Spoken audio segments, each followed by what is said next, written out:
नमः प्रणवशोभितं नवकाशाय खण्डाम्बरं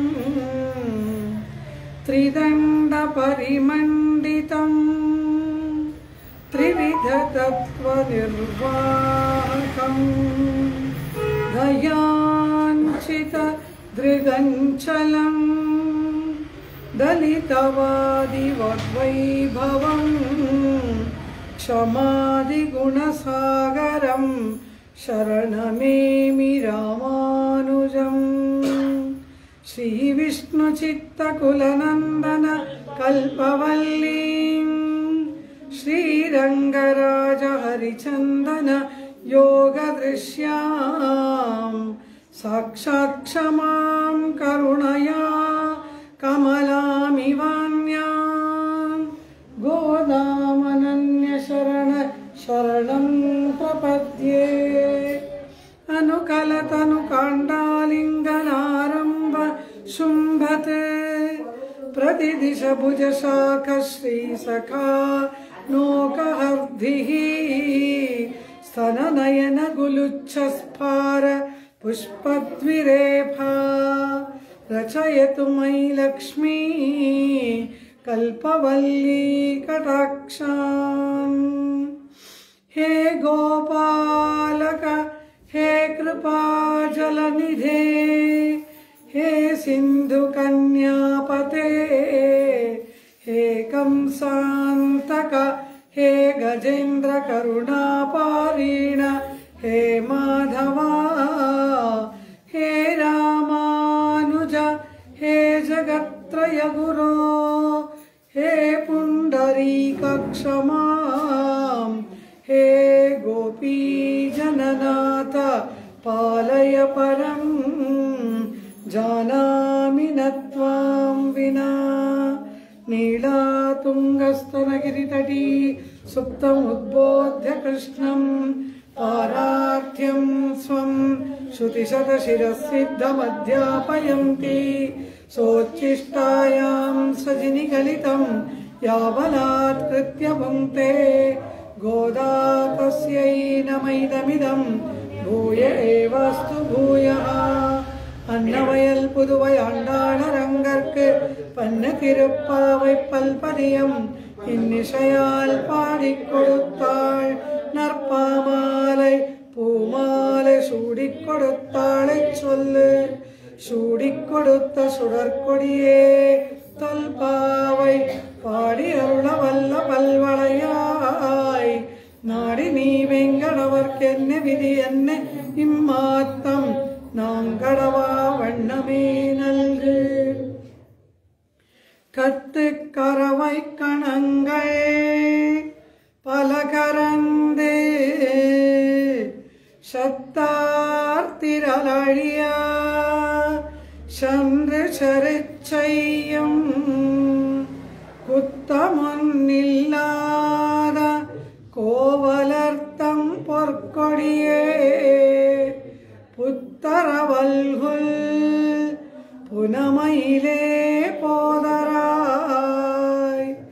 சுத்தத்து தோழிமாரெல்லாரும் வந்து நின் முத்தம் புகுந்து முகில் வண்ணன் பேர்பாட சித்தாதே பேசாதே செல்வப் பெண்டாட்டி நீ எத்த குரங்கும் பொருளேலோரெம்பாவாய் ஆண்டாள் திருவடிகளே சரணம். ಶ್ರೇಯಪತಿಯಾಗಿ ಸಮಸ್ತ ಕಲ್ಯಾಣ ಗುಣ ಪರಿಪೂರ್ಣನಾಗಿ ಅಖಿಲಹೇಯ ಪ್ರತ್ಯನೀಕನಾಗಿ ಇರ್ತಕ್ಕಂತಹ ಆ ಪರಮಾತ್ಮನನ್ನ ಭಾಗವತೋತ್ತಮರನ್ನ ಮುಂದಿಟ್ಟುಕೊಂಡೇ ಆಶ್ರಯಣ ಮಾಡುವುದು ಪರಮಾತ್ಮನಿಗೆ ಪ್ರಿಯವಾದದ್ದು ಎಂಬತಕ್ಕಂತಹ ಆ ಪರಮಾತ್ಮನ ಅಂಗೀಕಾರ ಪ್ರಕಾರವನ್ನ ಆಂಡಾಳ್ ಇಲ್ಲಿ ಗೋಪಿಕೆಯರ ಮೇಲಿನ ಪ್ರೇಮದಿಂದ ಪರಿಪೂರ್ಣವಾಗಿ ಅನುಸಂಧಾನ ಮಾಡುತ್ತಿದ್ದಾಳೆ. ಶಾಸ್ತ್ರದಲ್ಲಿ ಹೇಳಲ್ಪಟ್ಟ ವಿಚಾರವನ್ನ ಇವರುಗಳು ಅರಿತವರಲ್ಲ. ಕಾರಣ ಇವರುಗಳು ಎಳೆಯ ಗೊಲ್ಲ ಬಾಲಿಕೆಯರು. ಆಯರ್ ಶಿರುಮಿಯರಲ್ಲವಾ ಇವರು? ಇಂತಹ ಇವರಿಗೆ ಏನು ತಿಳಿದಿದೆ? ಯಾವ ಶಾಸ್ತ್ರಾರ್ಥವನ್ನು ಇವರು ಅರಿತವರಲ್ಲ, ಯಾವ ಗುರುಕುಲ ವಾಸವನ್ನೂ ಮಾಡಿದವರಲ್ಲ, ಯಾವ ಆಚಾರ್ಯನ ಬಳಿಯಲ್ಲಿ ಏನನ್ನೂ ಕೇಳಿದವರಲ್ಲ, ಏನೂ ಅರಿಯದ ಎಳೆಯ ಬಾಲಕಿಯರು, ಅದು ದನ ಕಾಯುವ ಬಾಲಕಿಯರು. ಇವರಿಗೆ ಏನು ತಿಳಿದಿದೆ? ಆದರೆ ಇಲ್ಲಿ ಆಂಡಾಳ್ ಏನೇನನ್ನೆಲ್ಲ ತನ್ನ ಪಾಶರಗಳಲ್ಲಿ ನಿರೂಪಣೆ ಮಾಡ್ತಾ ಇದ್ದಾಳೆ, ಅದೆಲ್ಲವೂ ಕೂಡ ಪರಮಶಾಸ್ತ್ರೋಕ್ತವಾದ ವಿಚಾರಗಳು. ಹೇಗೆ? ಇವರಿಗೇನನ್ನೂ ಇವರು ಕೇಳಿಲ್ಲವಲ್ಲ, ಆದರೆ ಇವರ ಅನುಷ್ಠಾನಗಳು, ಇವರ ಮಾತುಗಳು, ಇವರ ಪರಸ್ಪರ ಭಾವನೆಗಳು ಇವೆಲ್ಲವೂ ಕೂಡ ಶಾಸ್ತ್ರಾನುಗುಣವಾಗಿದೆಯಲ್ಲ ಎಂದರೆ ಅದನ್ನೇ ಆಳವಂದಾರ ಹೇಳ್ತಾರೆ. ಶಾಸ್ತ್ರಗಳು ಕೂಡ ಅದನ್ನೇ ಹೇಳುತ್ತೆ. ಅತ ಏತಿದೆ ವೃತ್ತ ವಿಚಿಕಿತ್ಸಾವ ಸ್ಯಾತ್ ಏತತ್ರ ಬ್ರಾಹ್ಮಣ ಸಂವರ್ಷಿಣ ಅಂತ ವೇದ ಹೇಳುತ್ತೆ. ಏನಾದರೂ ನನ್ನಲ್ಲಿ ನಿಮಗೆ ಸಂದೇಹ ಏರ್ಪಟ್ಟರೆ, ವೇದ ವಾಕ್ಯಗಳಲ್ಲಿ ಏನಾದರೂ ಸಂದೇಹ, ವೇದ ವಾಕ್ಯ ಸರಿಯಾಗಿದೆ, ಅದನ್ನು ಅರ್ಥ ಮಾಡಿಕೊಳ್ಳುವುದರಲ್ಲಿ ನಮಗೇನಾದರೂ ಕ್ಲಿಷ್ಟತೆ ಏರ್ಪಟ್ಟರೆ, ಸಂದೇಹ ಏರ್ಪಟ್ಟರೆ ಏನು ಮಾಡಬೇಕು? ಅಲ್ಲಿ ಯಾರಿದ್ದಾರೆ ಜ್ಞಾನವೃದ್ಧರು, ಯಾರು ಬ್ರಹ್ಮವಿತ್ತುಗಳಿದ್ದಾರೆ, ಯಾರು ಪರಮಾತ್ಮನ ಭಕ್ತರಿದ್ದಾರೆ, ಅಂತಹವರನ್ನ ಕೇಳಿರಿ. ಅಂದರೆ ನಾನೂ ಪ್ರಮಾಣವಲ್ಲ, ಯಾರು ಜ್ಞಾನವೃದ್ಧರೋ, ಯಾರು ಬ್ರಹ್ಮವಿತ್ತುಗಳಾಗಿ ಇದ್ದಾರೋ ಅವರುಗಳು ಪ್ರಮಾಣ ಎಂಬುದಾಗಿ ವೇದವೇ ಹೇಳ್ತಾ ಇದೆ. ಆದ್ದರಿಂದ ಯಾರಿಲ್ಲಿ ಪ್ರಮಾಣ? ಯಾರು ಪರಮಾತ್ಮನಲ್ಲಿ ಪ್ರೇಮವನ್ನು ಉಳ್ಳವರೋ, ಯಾರು ಭಕ್ತರೋ, ಯಾರು ಸತ್ಪುರುಷರೋ, ಯಾರು ಸಾಧುಗಳೋ, ಅವರ ಅನುಷ್ಠಾನಗಳು ತಾವಾಗಿ ಶಾಸ್ತ್ರಕ್ಕೆ ಅನುಗುಣವಾಗಿರುತ್ತೆ. ಶಾಸ್ತ್ರವನ್ನು ನೋಡಿ ಅವರು ಅನುಷ್ಠಾನ ಮಾಡಬೇಕಾಗಿಲ್ಲ. ಅವರು ಏನು ಮಾಡ್ತಾರೆ ಅದು ಶಾಸ್ತ್ರಗಳಿಗೆ ಅನುಗುಣವಾಗಿರುತ್ತೆ, ಅಥವಾ ಇವರು ಏನು ಮಾಡ್ತಾರೆ ಅದನ್ನೇ ಶಾಸ್ತ್ರಗಳೇ ಹೇಳ್ತಾ ಇದೆ. ಆ ರೀತಿ ಮಹಾಜನೋ ಏನ ಗತಃ ಸಪಂತಹ ಅಂದ್ಬಿಡ್ತು. ಮಹಾತ್ಮರಾದವರು, ಮಹಾನುಭಾವರು ಏನನ್ನ ಮಾಡ್ತಾರೋ ಅದೇ ಸರಿಯಾದ ಮಾರ್ಗ. ಅದೇ ಕಾರಣ ಪರಮಾತ್ಮ ಒಳಗಿದನಲ್ವ, ಆತ್ಮವನ್ನ ಪರಮಾತ್ಮನಿಗೆ ಸಮರ್ಪಣೆ ಮಾಡ್ಕೊಂಡ್ಬಿಟ್ಟಿದ್ದಾರೆ. ಅಂದ ಮೇಲೆ ಅವರ ಅನುಷ್ಠಾನಗಳು, ಅವರ ಆಚಾರಗಳು ಯಾವ ಕಾರಣಕ್ಕೂ ಕೂಡ ಕೆಟ್ಟ ಮಾರ್ಗದಲ್ಲೋ ದುರ್ಮಾರ್ಗದಲ್ಲೋ ಅದು ಯಾವ ಕಾರಣಕ್ಕೂ ಹೋಗುವುದಿಲ್ಲ. ಕಾರಣ ಒಳಗಡೆ ಪರಮಾತ್ಮ ಇದ್ದಾನೆ, ಅವನು ಪ್ರೇರೇಪಿಸ್ತಾನೆ ಇವರನ್ನ. ಇವರು ಮಾಡುವುದೆಲ್ಲವೂ ಕೂಡ ಸತ್ಕಾರ್ಯಗಳಾಗಿಯೇ ಇರುತ್ತವೆ. ಆ ರೀತಿ ಏನೂ ಶಾಸ್ತ್ರವನ್ನು ಅರಿಯದಿದ್ದರೂ ಕೂಡ ಆಂಡಾಳ್ ಗೋಷ್ಠಿಯ, ಈ ಗೋಪಿಕಾ ಗೋಷ್ಠಿಯ ಅನುಷ್ಠಾನಗಳೆಲ್ಲವೂ ಕೂಡ ಶಾಸ್ತ್ರೋಕ್ತವಾದ ರೀತಿಯಲ್ಲಿಯೇ ಪರಮಾತ್ಮನಿಗೆ ಪ್ರಿಯವಾಗುವಂತೆಯೇ ಇದೆ ಎಂಬುದನ್ನ ವ್ಯಾಖ್ಯಾತ ಪದೇ ಪದೇ ನಮಗೆ ನಿರೂಪಣೆ ಮಾಡಿ ತೋರಿಸುತ್ತಾರೆ. ಹಾಗೆ ಭಾಗವತೋತ್ತಮರನ್ನ ಮುಂದಿಟ್ಟುಕೊಂಡೇ ಭಗವಂತನ ಸನ್ನಿಧಾನಕ್ಕೆ ಹೋಗಬೇಕು. ಕಾರಣ ಅವರನ್ನ ನೋಡಿ ಪರಮಾತ್ಮ ನಮ್ಮ ಅಪರಾಧಗಳನ್ನು ಕ್ಷಮಿಸ್ತಾನೆ. ನಾವು ಒಂದಾ ಎರಡ ಸ್ವಾಮಿ ಆಚಾರ್ಯ ಭಗವದ್ ರಾಮಾನುಜರು ಗದ್ಯದಲ್ಲಿ ಪ್ರಾರ್ಥನೆ ಮಾಡ್ತಾರೆ. ಮನೋವಾಕ್ಕಾಯೈರನಾದಿಕಾಲ ಪ್ರವೃತ್ತ ಅನಂತಾಕೃತ್ಯಕರಣ ಕೃತ್ಯಾಕರಣ ಭಗವದಪಚಾರ ಭಾಗವತಾಪಚಾರ ಅಸಖ್ಯಾಪಚಾರ ರೂಪ ನಾನಾ ವಿಧ ಅನಂತ ಅಪಚಾರನೇ. ಒಂದು ಪಟ್ಟಿನೇ ಕೊಟ್ಬಿಟ್ರು. ಏನೇನು ಅಪಚಾರ? ಮನೋವಾಕ್ಕಾಯಗಳಿಂದ, ಶರೀರದಿಂದಲೂ, ಮಾತಿನಿಂದಲೂ, ಮನಸ್ಸಿನಿಂದಲೂ ಭಗವದಪಚಾರ, ಭಾಗವತಾಪಚಾರ, ಅಸಖ್ಯಾಪಚಾರ ಅಂದ್ರೆ ಏನು? ಆ ವ್ಯಕ್ತಿನೇ ಇರಬಾರದು ಅನ್ನೋದು. ಯಾರು ನಮ್ಗೇನು ಮಾಡಿಲ್ಲದೆ ಹೋದರೂ ಅವರ ಇರುವಿಕೆಯನ್ನೇ ಸಹಿಸದೆ ಅವರ ನಾಶವನ್ನೇ ಬಯಸುವುದು. ಪರಮಾತ್ಮನೇ ಇರಬಾರ್ದು ಅಂತ ಕಂಸ ಭಾವಿಸಿದ, ಕೃಷ್ಣನೇ ಇರಬಾರ್ದು, ಅವನನ್ನು ಕೊಂದು ಹಾಕಿಬಿಡಬೇಕು ಅನ್ನೋದು ಕಂಸನ ಅಭಿಪ್ರಾಯ. ಇದು ಪರಮಾತ್ಮನಿಗೆ ಸಹಿಸಿಕೊಳ್ಳುವುದಕ್ಕೆ ಆಗದೇ ಇರುವಂತಹ ಅಪಚಾರ ಯಾವುದೋ ಅದು ಅಸಖ್ಯಾಪಚಾರ. ಅಂತಹ ಅಸಖ್ಯಾಪಚಾರಗಳು ಇಷ್ಟು ಮಾತ್ರವಾ, ನಾನಾ ವಿಧ ಅನಂತ ಅಪಚಾರ. ಇದಲ್ಲದೆ ಅದು ಏನೇನು ಮಾಡ್ತೀವೋ ಪರಮಾತ್ಮ ಬಲ್ಲವನು ನೀನು, ಇವೆಲ್ಲವನ್ನ ಕ್ಷಮಿಸು ಅಂತ ಕೇಳ್ಕೊಳ್ತಾರಲ್ವಾ ಆಚಾರ್ಯರು. ಪ್ರತಿದಿನ ಪರಮಾತ್ಮನ ಮುಂದೆ ಪ್ರಾರ್ಥನೆ ಮಾಡಬೇಕು. ಪರಮಾತ್ಮನಿಗೆ ಆರಾಧನೆಯನ್ನು ಮಾಡ್ತೇವೆ. ತಿರುವಾರಾಧನೆ ಆದಮೇಲೆ ಏನು ಹೇಳ್ತೀವಿ? ಪರಮಾತ್ಮ ಉಪಚಾರ ಅಂತ ನಾನು ನಿನಗೆ ಇಷ್ಟೊತ್ತು ಏನು ಮಾಡಿದನೋ ಆ ಉಪಚಾರದ ರೂಪದಲ್ಲಿರುವ ಅಪಚಾರವನ್ನು ಕ್ಷಮಿಸು. ನಾವು ಪರಮಾತ್ಮನಿಗೆ ಮಾಡೋದಲ್ಲ ಉಪಚಾರವ, ಎಷ್ಟು ತಪ್ಪುಗಳು ನಡೆಯುತ್ತೆ, ಏನೇನೆಲ್ಲ ಅಪಚಾರ ಆಗುತ್ತೆ. ಆ ರೀತಿ ಉಪಚಾರಾಪದೇಶೇನ ಕೃತಾನ್ ಅಹರಹರ್ಮಯ ಅಪಚಾರಣಿಮಾಂ ಸರ್ವಾನ್ ಕ್ಷಮಸ್ವ ಪುರುಷೋತ್ತಮ. ಉಪಚಾರ ಎಂಬ ಹೆಸರಿನಲ್ಲಿ ಏನೇನು ಅಪಚಾರ ಪಡ್ತೀವಿ ಆ ಅಪಚಾರವೆಲ್ಲವನ್ನ ಕ್ಷಮಿಸು ಅಂತ ಹೇಳಿ ತಿರುವಾರಾಧನ ಮಾಡೋದ್ರಲ್ಲೇ ಎಷ್ಟು ಅಪಚಾರಗಳು ಏರ್ಪಡುತ್ತೆ. ಹಾಗಿರುವಾಗ ಇನ್ನು ನಾವು ಮಾಡುವ ತಪ್ಪುಗಳಿಗೆ ಎಡೆಯುಂಟ. ಪರಮಾತ್ಮ ಅಂತಹ ನಮ್ಮನ್ನ ಕೂಡ, ಅಂತಹ ಪರಮ ಪಾಪಿಗಳಾದ ನಮ್ಮನ್ನ ಕೂಡ ಪರಮಾತ್ಮ ಅಂಗೀಕಾರ ಮಾಡಬೇಕು ಅಂದ್ರೆ ಭಾಗವತೋತ್ತಮರ ಹಿಂದೆ ನಾವಿದ್ರೆ ಅವರಿಗಾಗಿ ನಮ್ಮನ್ನು ಕ್ಷಮಿಸ್ತಾನೆ. ಅವರೇನು ಹೇಳ್ತಾರೆ, ಇದೋ ಬಂದಿದ್ದಾನೆ, ಇವನನ್ನು ಅಂಗೀಕಾರ ಮಾಡು, ಇವನ ಅಪರಾಧಗಳನ್ನು ಕ್ಷಮಿಸು, ಇವನಿಗೆ ಕೃಪೆ ಮಾಡು ಎಂಬುದಾಗಿ ಆ ಭಾಗವತೋತ್ತಮರು ನಮಗಾಗಿ ಪ್ರಾರ್ಥನೆ ಮಾಡ್ತಾರೆ. ಅಂತಹ ಭಾಗವತೋತ್ತಮರಲ್ಲಿ ಒಬ್ಬರಾದವರು ನಮ್ಮ ಆಚಾರ್ಯರು. ಅವರುಗಳು ನಮಗಾಗಿ ಪ್ರಾರ್ಥನೆ ಮಾಡ್ತಾರೆ. ಅವರಿಗಾಗಿ ಪರಮಾತ್ಮ ನಮ್ಮನ್ನ ಕ್ಷಮಿಸಿ ನಮ್ಮನ್ನ ಅಂಗೀಕಾರ ಮಾಡ್ತಾನಲ್ಲವ. ಆದ್ದರಿಂದ ಭಾಗವತೋತ್ತಮರ ಮುಖೇನವೇ ಪರಮಾತ್ಮನನ್ನ ಆಶ್ರಯಣ ಮಾಡಬೇಕು. ಇದು ಒಂದು ಮಾರ್ಗ. ಅತಿ ಎತ್ತರದಲ್ಲಿ ಒಂದು ಮಂದಿರವಿದೆ.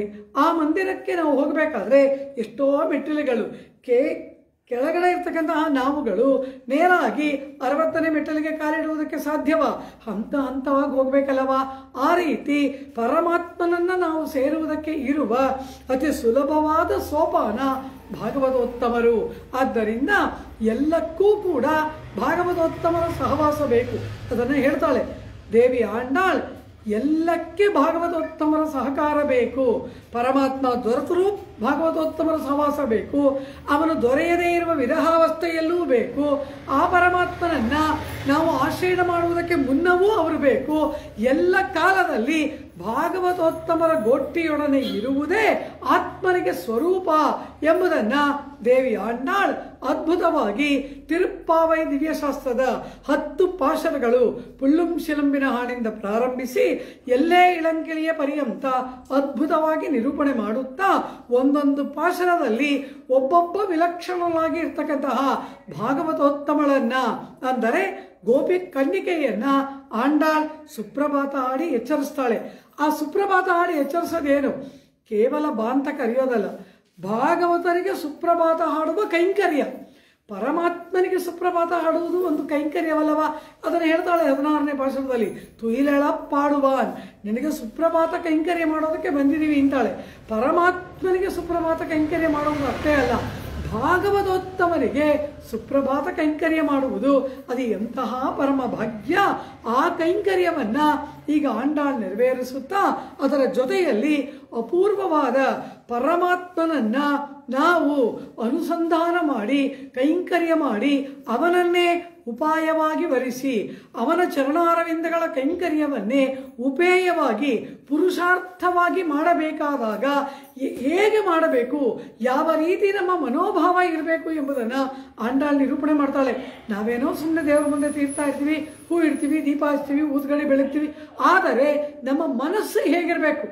ಆ ಪರಮಾತ್ಮನನ್ನ ನೀನು ಏನೂ ಮಾಡದೆ ಸುಮ್ಮನೆ ಕುಳಿತಿದ್ದರೂ ಕೂಡ ಮನದಿಂದ ಆರಾಧನೆ ನಡೀತಾ ಇರಬೇಕು. ಪರಮಾತ್ಮನಿಗೆ ಮಾನಸಾರಾಧನ ಮಾಡ್ತಾನೇ ಇರಬೇಕಲ್ವ? ಅದನ್ನೇ ನಮಗೆ ದ್ವಯ ಮಂತ್ರದಲ್ಲಿ ಉಪದೇಶ ಮಾಡ್ತಾರೆ. ಅನವರತ ದ್ವಯ ಹೇಳ್ಕೊಳ್ತಾ ಇರಿ. ಎಲ್ಲ ಕಾಲದಲ್ಲಿ ದ್ವಯವನ್ನು ಹೇಳ್ಬೋದು. ಸ್ವಾಮಿ ಮಣವಾಳ ಮಾಮುನಿಗಳ ಆ ಅಧರಗಳು ಸದಾ ಹೀಗೆ ಚಲಿಸ್ತಾನೇ ಇರ್ತಾ ಇದ್ವಂತೆ. ಯಾಕೆ ಅಂದ್ರು, ದ್ವಯವರ್ಥಾನುಸಂಧಾನೇನ ಸಂತತ ಸ್ಫುರಿತಾಧರಂ. ಅನವರತ ದ್ವಯವನ್ನು ಉಚ್ಚಾರಣೆ ಮಾಡ್ತಾ ಇದ್ದವರು ಸ್ವಾಮಿ ಮಣವಾಳ ಮಾಮುನಿಗಳು. ನಮ್ಮ ಆಚಾರ್ಯರಿಗೆಲ್ಲರೂ ಹಾಗೆ ಅನವರತ ದ್ವಯನಿಷ್ಠೆ. ಪ್ರತಿಯೊಬ್ಬರಿಗೆ ಕೂಡ ಆ ದ್ವಯದಲ್ಲಿ ದ್ವಯಮಂತ್ರವನ್ನ ಅನವರತ ಹೇಳೋದು.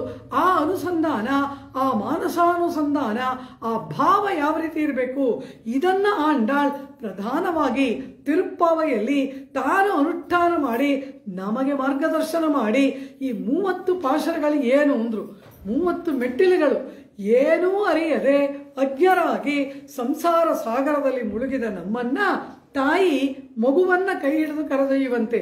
ನಮಗೆ ತಾಯಿ ಅವಳಲ್ಲವ? ಅವಳು ಏನ್ ಮಾಡ್ತಾಳೆ?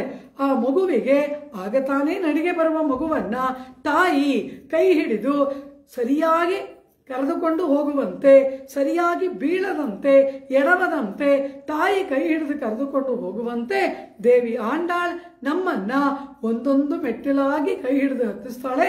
ಹಾಗೆ 30 ಪಾಶರಗಳು, 30 ಮೆಟ್ಟಿಲುಗಳು.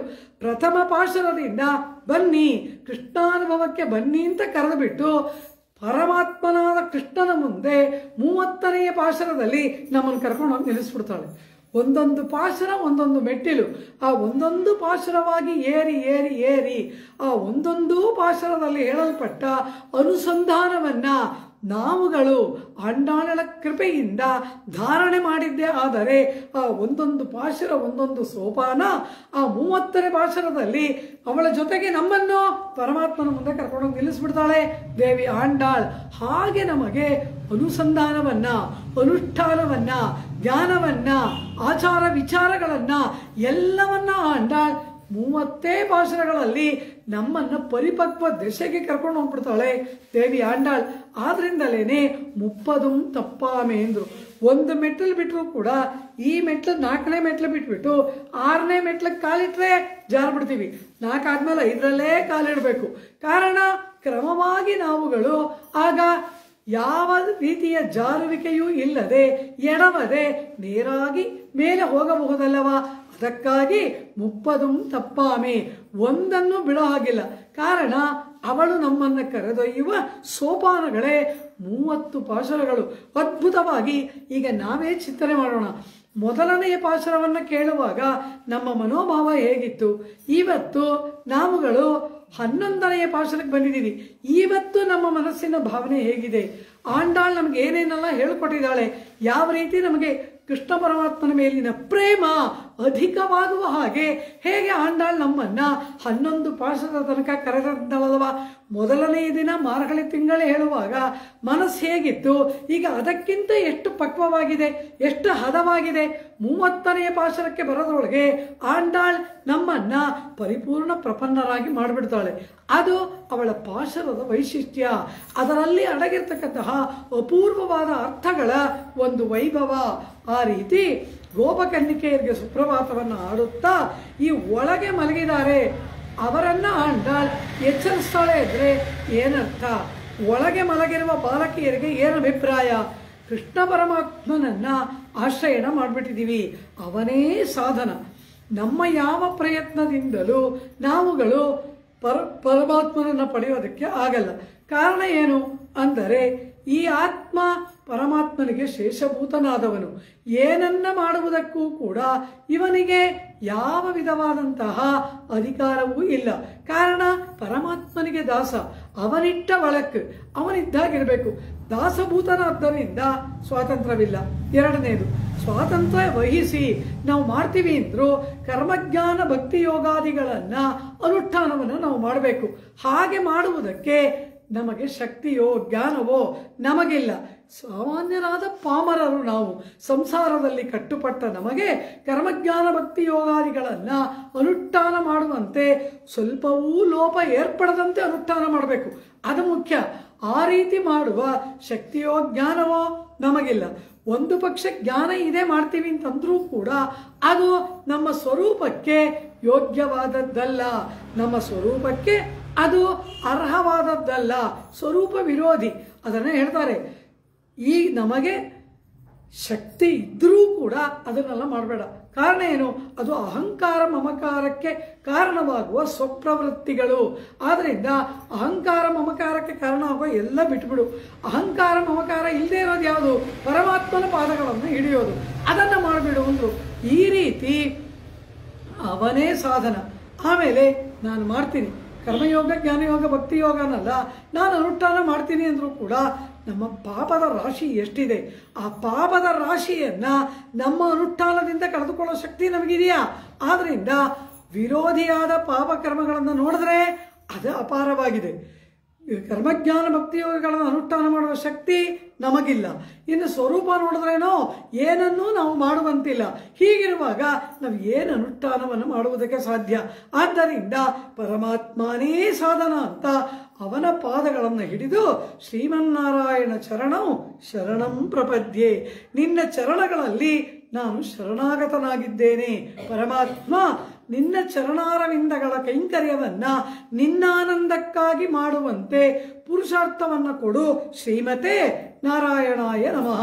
ಶ್ರೀಮನ್ನಾರಾಯಣ ಚರಣಂ ಶರಣಂ ಪ್ರಪದ್ಯೆ ಅಂತ ಪರಮಾತ್ಮನ ಪಾದಗಳನ್ನು ಹಿಡಿದು ಶರಣಾಗತಿ ಮಾಡ್ತೀವಿ. ಪರಮಾತ್ಮ ನೋಡ್ತಾನೆ, ಇವನು ಯಾಕೆ ನನ್ನ ಪಾದ ಹಿಡಿದಿದ್ದಾನೆ, ಯಾತಕ್ಕೆ ನನ್ನ ಹತ್ರ ಬಂದಿದ್ದಾನೆ, ಏನು ಕೇಳ್ಬಿಡ್ತಾನೋ ಇವನು, ಪರಮಾತ್ಮನಿಗೆ ದೊಡ್ಡ ಚಿಂತೆಯಂತೆ, ಇವನು ಏನು ಕೇಳ್ಬಿಡ್ತಾನೋ ನನ್ನನ್ನು ಅಂತ. ಯಾಕೆ ಚಿಂತೆ? ಸಾಂಸಾರಿಕವಾದದ್ದು ಏನಾದರೂ ಕೇಳಿಬಿಟ್ಟು ಇನ್ನಷ್ಟು ಪುಣ್ಯ ಪಾಪ ಕಟ್ಕೊಂಡ್ಬಿಡ್ತಾನ ಅಂತ ಪರಮಾತ್ಮನಿಗೆ ಭಯವಂತೆ. ಅಯ್ಯೋ ಕಾರ್ ಕೊಡು, ಬಂಗ್ಲೆ ಕೊಡು, ಮಕ್ಕಳು ಕೊಡು, ಅದು ಕೊಡು, ಇದು ಕೊಡು, ಐಶ್ವರ್ಯ ಕೊಡು ಅಂತ ಕೇಳಿದ್ರೆ ಶರಣಾಗತಿ ಮಾಡಿದ್ಮೇಲೆ ಪರಮಾತ್ಮ ಕೊಡ್ತಾನೆ. ಆದರೆ ಅವೆಲ್ಲವೂ ಏನು ಮಾಡುತ್ತೆ? ಇನ್ನಷ್ಟು ಪಾಪಗಳನ್ನು ಅಧಿಕ ಮಾಡುತ್ತೆ. ಆದ್ರಿಂದ ಶ್ರೀಮದ್ ಭಾಗವತದಲ್ಲಿ ಪರಮಾತ್ಮ ಏನು ಹೇಳ್ತಾನೆ? ಯಾರಿಗೆ ನಾನು ಅನುಗ್ರಹ ಮಾಡಬೇಕು ಅಂತಿದ್ದೀನಿ ಅವರ ಐಶ್ವರ್ಯವನ್ನ ಮೊದಲು ತಗೊಂಡ್ಬಿಡ್ತೀನಿ ಅಂತ. ಯಸ್ಯಾನುಗ್ರಹಮಿಚ್ಛಾಮಿ ತಸ್ಯ ವಿತ್ತಂ ಹರಾಮ್ಯಹಂ. ಹಣ ಏನಾದರೂ ಕಳೆದೋಯ್ತು ಅಂದರೆ ಪರಮಾತ್ಮನ ಕೃಪೆ ಆಗಿದೆ ಅಂತ ಅರ್ಥ. ಭಾಗವತದಲ್ಲಿ ಪರಮಾತ್ಮನ ಮಾತು, ಯಾರಿಗೆ ನಾನು ಅನುಗ್ರಹ ಮಾಡಬೇಕು ಅಂತಿದ್ದೀನಿ ಮೊದಲು ಅವರ ಐಶ್ವರ್ಯವನ್ನು ತಗೊಂಡ್ಬಿಡ್ತೀನಿ ಅಂತಾನೆ. ಕಾರಣ ಅಹಂಕಾರಕ್ಕೆ ಮಮಕಾರಕ್ಕೆ ಕಾರಣವಾದದ್ದು ಇನ್ನಷ್ಟು ಪಾಪ ಪುಣ್ಯಗಳ ಮೂಟೆಯನ್ನು ಸೇರಿಸುವುದಕ್ಕೆ ಕಾರಣವಾದದ್ದು ಅದು. ಆ ಪಾಪ ಪುಣ್ಯಗಳೇ ನನ್ನ ಹತ್ರ ಬರದೇ ಇರೋವಂತೆ ತಡೆಯೋದು. ಆ ಪಾಪ ಪುಣ್ಯಗಳನ್ನು ನಾನು ಹೇಗಾದರೂ ಇವನನ್ನ ಬಿಡಿಸ್ಬೇಕು ಅಂತ ನೋಡಬೇಕಾದ್ರೆ ಇವನು ಇನ್ನಷ್ಟು ಸಂಪಾದನೆ ಮಾಡ್ತಾನಲ್ಲ, ಅದಕ್ಕೆ ಕಾರಣವಾದ ವಿತ್ತಂ, ಆ ವಿತ್ತವನ್ನು ಹರಾಮಿ, ನಾನು ತೆಗೆದುಕೊಂಡು ಬಿಡ್ತೀನಿ ಅಂತಾನೆ ಪರಮಾತ್ಮ. ಆ ರೀತಿ ಆ ಪರಮಾತ್ಮ ನಮ್ಮನ್ನ ಪುಣ್ಯ ಪಾಪಗಳನ್ನು ಬಿಡಿಸಿ ಬಿಡಿಸಿ ಬಿಡಿಸಿ ಕರೆದುಕೊಳ್ಬೇಕು ಅಂತ ಅವನು ಸಂಕಲ್ಪ ಮಾಡ್ತಾ ಇರಬೇಕಾದ್ರೆ ನಾವು ಅದಕ್ಕೆ ನೇರ ವಿರುದ್ಧವಾಗಿ ಇನ್ನಷ್ಟು ಸಂಸಾರದಲ್ಲಿ ಮುಳುಗುವಂತಹ ಏನೇನೋ ಆತ್ಮಕ್ಕೆ ವಿರುದ್ಧವಾದದ್ದನ್ನ ಎಲ್ಲಿ ಕೇಳ್ಬಿಡ್ತೀವೋ ಅಂತ ಪರಮಾತ್ಮ ಭಯ ಪಡ್ತಾನಂತೆ. ಶ್ರೀಮನ್ನಾರಾಯಣ ಚರಣವು ಶರಣಂ ಪ್ರಪದ್ಯೆ ಅಂತೇಳಿ ಅವನ ಪಾದಗಳನ್ನು ಹಿಡಿದು ಕೂಡಲೇ ಪರಮಾತ್ಮನಿಗೆ ಭಯವಂತೆ. ಕೂಡಲೇ ಶ್ರೀಮತೆ ನಾರಾಯಣಾಯ ನಮಃ, ಪರಮಾತ್ಮ ನನಗೇನು ಬೇಡ, ನಿನ್ನಾನಂದಕ್ಕಾಗಿ ನಿನ್ನ ಚರಣಾರವಿಂದಗಳಲ್ಲಿ ನೀನು ಶ್ರೀ ಮಹಾಲಕ್ಷ್ಮಿಯು ವಿಜಯ ಮಾಡಿಸಿರುವಲ್ಲಿ ನಿಮ್ಮ ಆನಂದಕ್ಕಾಗಿ ಕೈಂಕರ್ಯವನ್ನು ಕೊಡು ಎಂಬುದು ಶ್ರೀಮತೆ ನಾರಾಯಣಾಯ ನಮಃ ಎಂಬುದರ ಅರ್ಥ.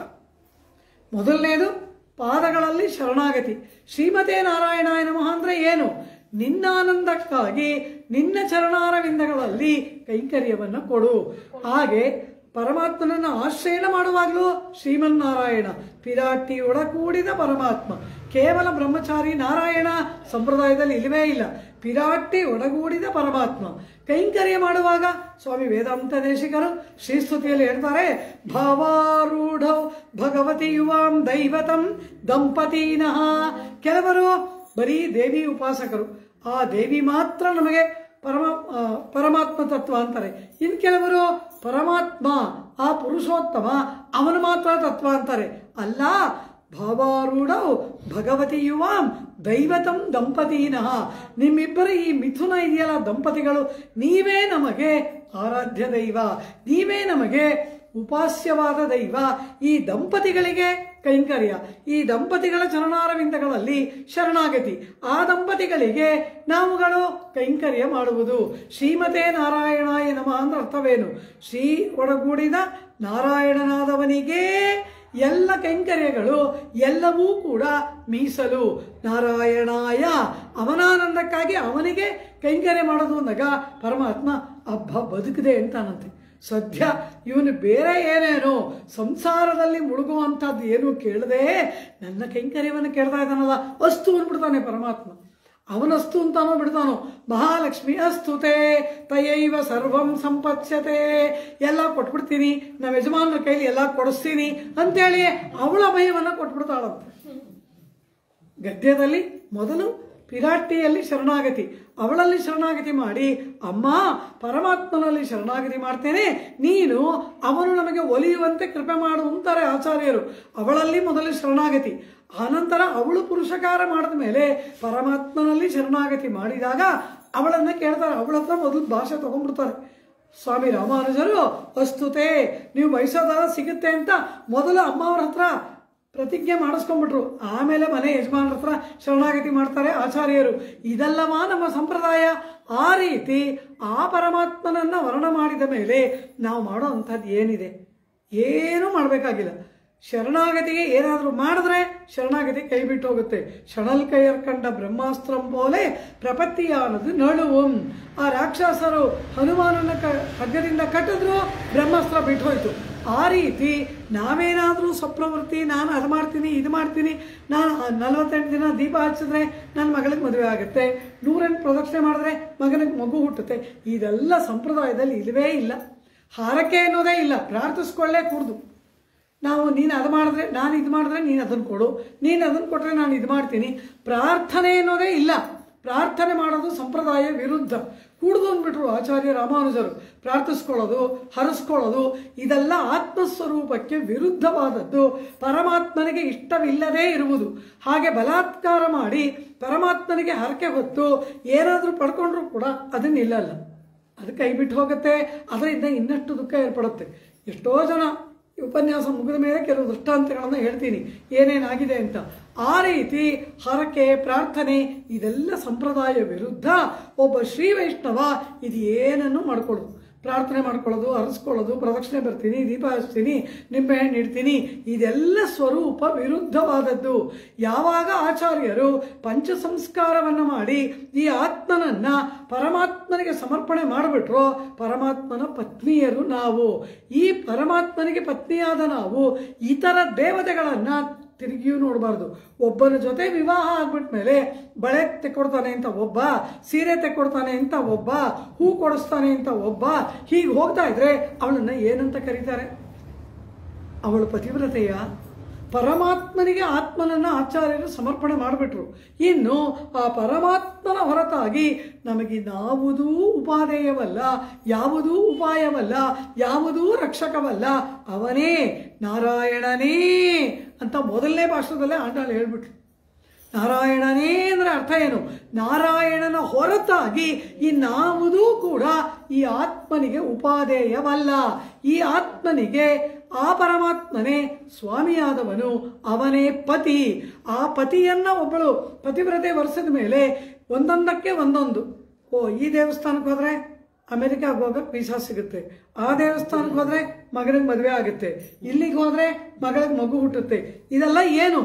ಒಂದೊಂದನ್ನು ಪಡೆಯುವುದಕ್ಕೆ ಅವಳು ಒಬ್ಬೊಬ್ಬನ ಹತ್ರ ಹೋದಾಗಾಯಿತು.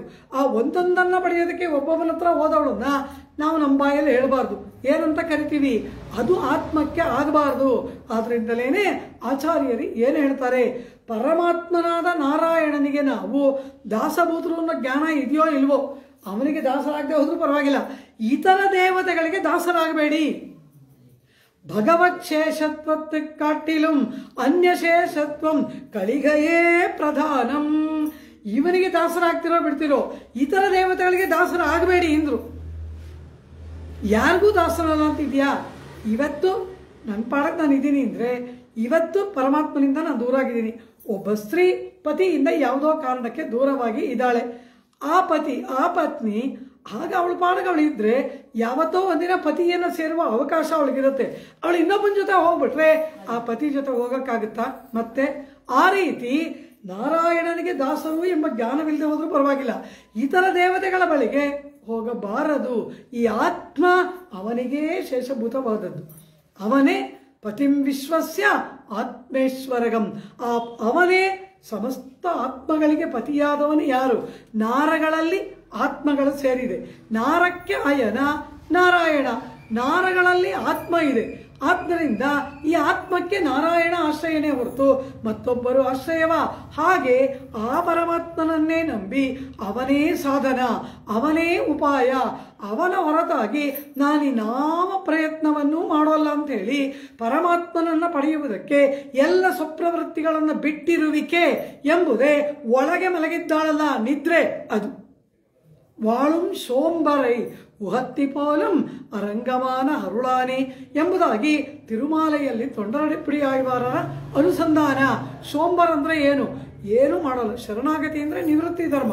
ಎಲ್ಲವನ್ನ ಬಿಟ್ಟು ಪರಮಾತ್ಮನನ್ನೇ ನಂಬಿರುವುದು, ಪರಮಾತ್ಮನನ್ನೇ ಆಶ್ರಯ ಮಾಡಿರುವುದು. ಹೀಗೆ ಇರ್ತಕ್ಕಂತಹ ಅದರಲ್ಲಿ ಅಧ್ಯವಸಾಯ, ಉಪಾಯ ನಿಷ್ಠೆ. ನೀವು ಹೀಗೆ ಮನೆಗೆ ಹೋಗೋದು, ಎಬ್ಸೋದು, ಪರಮಾತ್ಮನಿಗಾಗಿ ಅರಿಯೋದು ಇದೆಲ್ಲ ಮಾಡಿಕೊಡುದು. ಕಾರಣ ಅವನನ್ನು ನಂಬಿದ ಮೇಲೆ ಅವನು ನಮ್ಮನ್ನು ಕರ್ಕೊಂಡು ಹೋಗೋವರೆಗೂ ಕಾಯಬೇಕು. ಏನಿದು? ಇದೆಲ್ಲ ಸರಿಯಿಲ್ಲ ಎಂಬುದು ಒಳಗಿರುವವಳ ಅಭಿಪ್ರಾಯ. ನಾನು ಉಪಾಯ ನಿಷ್ಠಳು, ಪರಮಾತ್ಮನನ್ನು ಆಶ್ರಯನ ಮಾಡಿಬಿಟ್ಟಿದ್ದೀನಿ. ಕೃಷ್ಣ ಬರ್ತಾನೆ, ಅವನು ನನ್ನನ್ನು ಕರೆದೊಯ್ತಾನೆ, ಅವನೇ ಸಾಧನ ಅಂತ ಉಪಾಯ ನಿಷ್ಠೆ, ಸಾಧನ ನಿಷ್ಠೆಯಲ್ಲಿ ಇರುವವರು ಒಳಗೆ ಮಲಗಿದ್ದಾರೆ ಎಂಬ ಭಾವ. ಆದರೆ ಹೊರಗಡೆ ಇರೋರ ಅಭಿಪ್ರಾಯ ಏನು? ಸರಿ, ಅವನೇ ಉಪಾಯ, ಅವನನ್ನು ಆಶ್ರಯನ ಮಾಡಿಬಿಟ್ವಿ. ಆದರೆ ಹಾಗೆ ಏನೂ ಮಾಡಲ್ಲ ಅಂತ ಕೂತಿದ್ರೆ ಅವನ ಕೈಂಕರ್ಯ ಮಾಡಬೇಡ್ವಾ? ಉಪಾಯ ನಿಷ್ಠೆ ಸರಿ, ಸಾಧನ ನಾನು ನನ್ನ ಪ್ರಯತ್ನ ಸಾಧನ ಅಲ್ಲ, ನನ್ನ ಜ್ಞಾನ ಸಾಧನ ಅಲ್ಲ, ನಾನು ಮಾಡುವುದು ಏನೂ ಸಾಧನ ಅಲ್ಲ. ಸರಿ, ಹಾಗಂತ ಸುಮ್ಮನೆ ಕೂತಿದ್ರೆ ಅವನಿಗೆ ಕೈಂಕರ್ಯ ಮಾಡಬೇಡ್ವಾ? ಮಾಡಬೇಕು. ಮತ್ತೆ ಮಾಡಬೇಕಾದ್ರೆ ಎದ್ದು ಬರಬೇಕಲ್ವಾ? ಬಾ ಎದ್ದು. ಇಷ್ಟೇ ಇವರು ಹೇಳೋದು. ಉಪಾಯ, ಅವನೇ ಉಪಾಯ ಅನ್ನೋದು ಸರಿ. ಹಾಗಂತ ಅವನು ಉಪಾಯನಾಗಿದ್ದಾನೆ ಮಾತ್ರಕ್ಕೆ ಕೈಂಕರ್ಯ ಮಾಡಬೇಡ್ವಾ? ಆಚಾರ್ಯ ರಾಮಾನುಜರು ತಮ್ಮ ಕೊನೆಯ ದಿನಗಳಲ್ಲಿ ಆಚಾರ್ಯರು ಅಪಾರವಾಗಿ ಉಪದೇಶ ಮಾಡ್ತಾರೆ ಶಿಷ್ಯರಿಗೆ.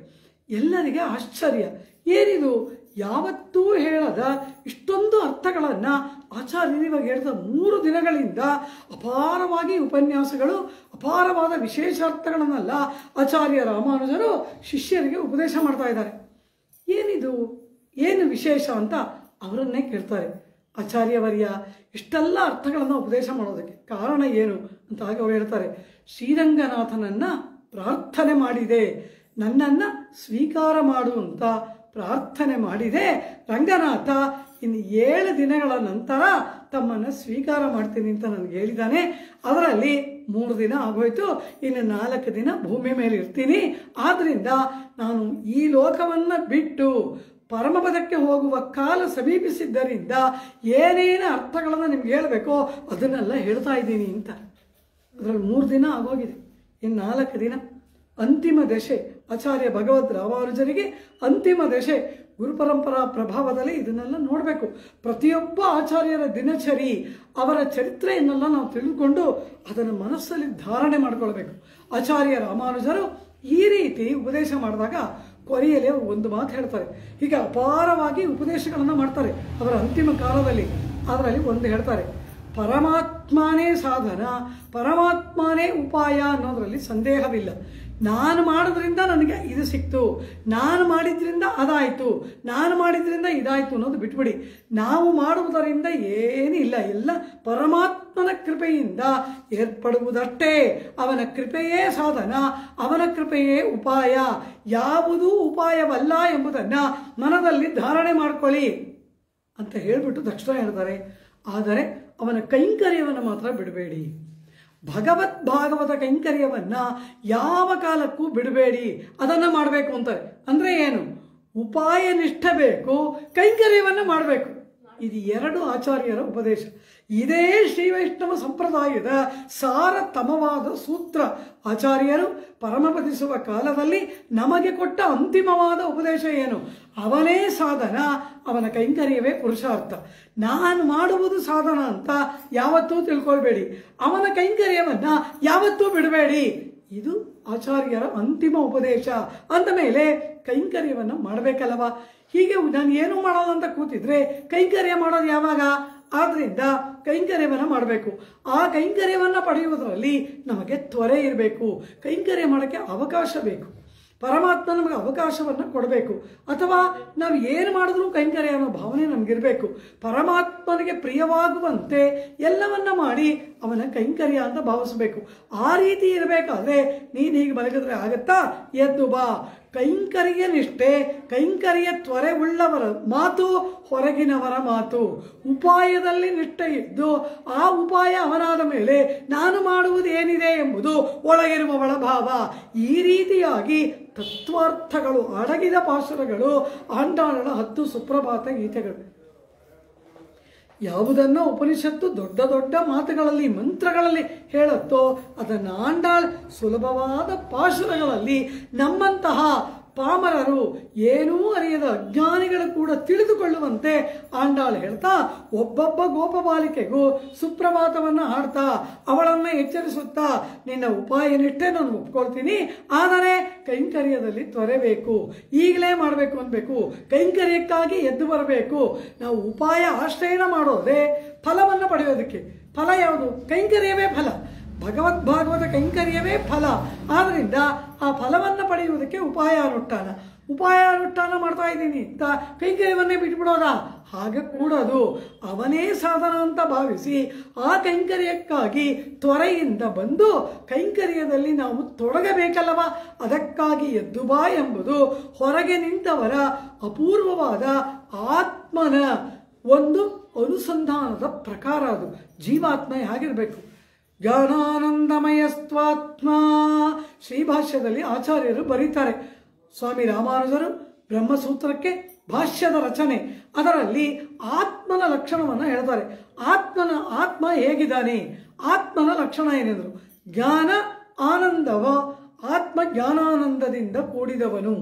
ಆತ್ಮನ ಸ್ವರೂಪವೂ ಜ್ಞಾನ, ಸ್ವಭಾವವೂ ಜ್ಞಾನ, ಅವನು ಆನಂದಮಯನಾದವನು ಎಂಬುದಾಗಿ ಜ್ಞಾನ ಆನಂದಮಯ ಆತ್ಮ ಎಂಬುದಾಗಿ ಹೇಳಿದರು. ಆಚಾರ್ಯರು ಹೇಳೋದನ್ನೆಲ್ಲ ಕೂರತ್ತಾಳ್ವಾನ್ ಬರ್ಕೊಳ್ತಾ ಇದ್ದಾರೆ. ಸ್ವಾಮಿ ಕೂರತ್ತಾಳ್ವಾನ್, ಭಾಷ್ಯವನ್ನು ಬರೆದವರು ಕೂರತ್ತಾಳ್ವಾನ್, ಆಚಾರ್ಯರು ಹೇಳ್ತಾ ಇದ್ದಾರೆ. ಅದನ್ನು ಪಟ್ಟೋಲೆಕೊಂಡವರು, ಅದನ್ನು ಬರೆದವರು ಯಾರು? ಸ್ವಾಮಿ ಕೂರತ್ತಾಳ್ವಾನ್. ಅವರೇನು ಮಾಡಿದ್ರು? ಆಚಾರ್ಯರು ಹೇಳಿದ್ದಾರೆ ಕೂರತ್ತಾಳ್ವಾನ್ಗೆ. ನಾನು ಕೂರತ್ತಾಳ್ವಾನ್ ಮಹಾಜ್ಞಾನಿಗಳು, ಶಾಸ್ತ್ರಾರ್ಥಗಳನ್ನು ಬಲ್ಲವರು. ಇವರೇನು ಹೇಳ್ತಾರೆ? ಆಚಾರ್ಯರು ಶಿಷ್ಯನಿಗೆ ಹೇಳ್ತಾರೆ.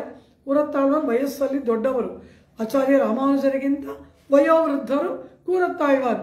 ಅವ್ರಿಗೆ ಹೇಳಿರ್ತಾರೆ, ಓ ಕೂರೇಶರೇ, ನಾನು ಭಾಷ್ಯವನ್ನು ಹೇಳ್ತಾ ಇರ್ತೀನಿ, ಅದರಲ್ಲಿ ನಿಮಗೇನಾದರೂ ನಾನು ಹೇಳೋದು ಅಭಿಪ್ರಾಯ ಸರಿ ಇಲ್ಲ ಅನಿಸಿದ್ರೆ ನೀವು ನನಗದನ್ನು ಹೇಳಬೇಕು ಅಂತಾರೆ. ಎಂಥ ಆಚಾರ್ಯ! ಶಿಷ್ಯ ತನ್ನ ತಪ್ಪನ್ನು ಹೇಳಬೇಕು ಅಂತಾರೆ. ಇಂಥ ಆಚಾರ್ಯರು ಉಂಟಾ? ಆಗ ಅವರು ಹೇಳ್ತಾರೆ, ಅಯ್ಯೋ ಆಚಾರ್ಯರಿಗೆ ನಾ ಹೇಳೋದುಂಟಾ, ಆದರೆ ನೀವು ನನಗದನ್ನು ಹೇಳಬೇಕು. ಶಾಸ್ತ್ರ ವಿಚಾರದಲ್ಲಿ ಜ್ಞಾನದಲ್ಲಿ ಏನಾದರೂ ಜಿಜ್ಞಾಸೆ ಬಂದರೆ ತಾವು ಅದನ್ನು ತಿಳಿಸ್ಬೇಕು ಅಂತ. ಆಗ ಕೂರತ್ತಾಳ್ವಾನ್ ಏನು ಮಾಡ್ತಾರೆ? ಆತ್ಮನ ಲಕ್ಷಣ ಜ್ಞಾನ ಆನಂದ ಅಂತ ಲಕ್ಷಣ ಬರೆದಾಗ ಸ್ವಾಮಿ ಕೂರತ್ತಾಳ್ವಾನ್ ಲೇಖನಿ ಕೆಳಗಡೆ ಇಟ್ಬಿಟ್ರು. ಅಂದರೆ ಏನು?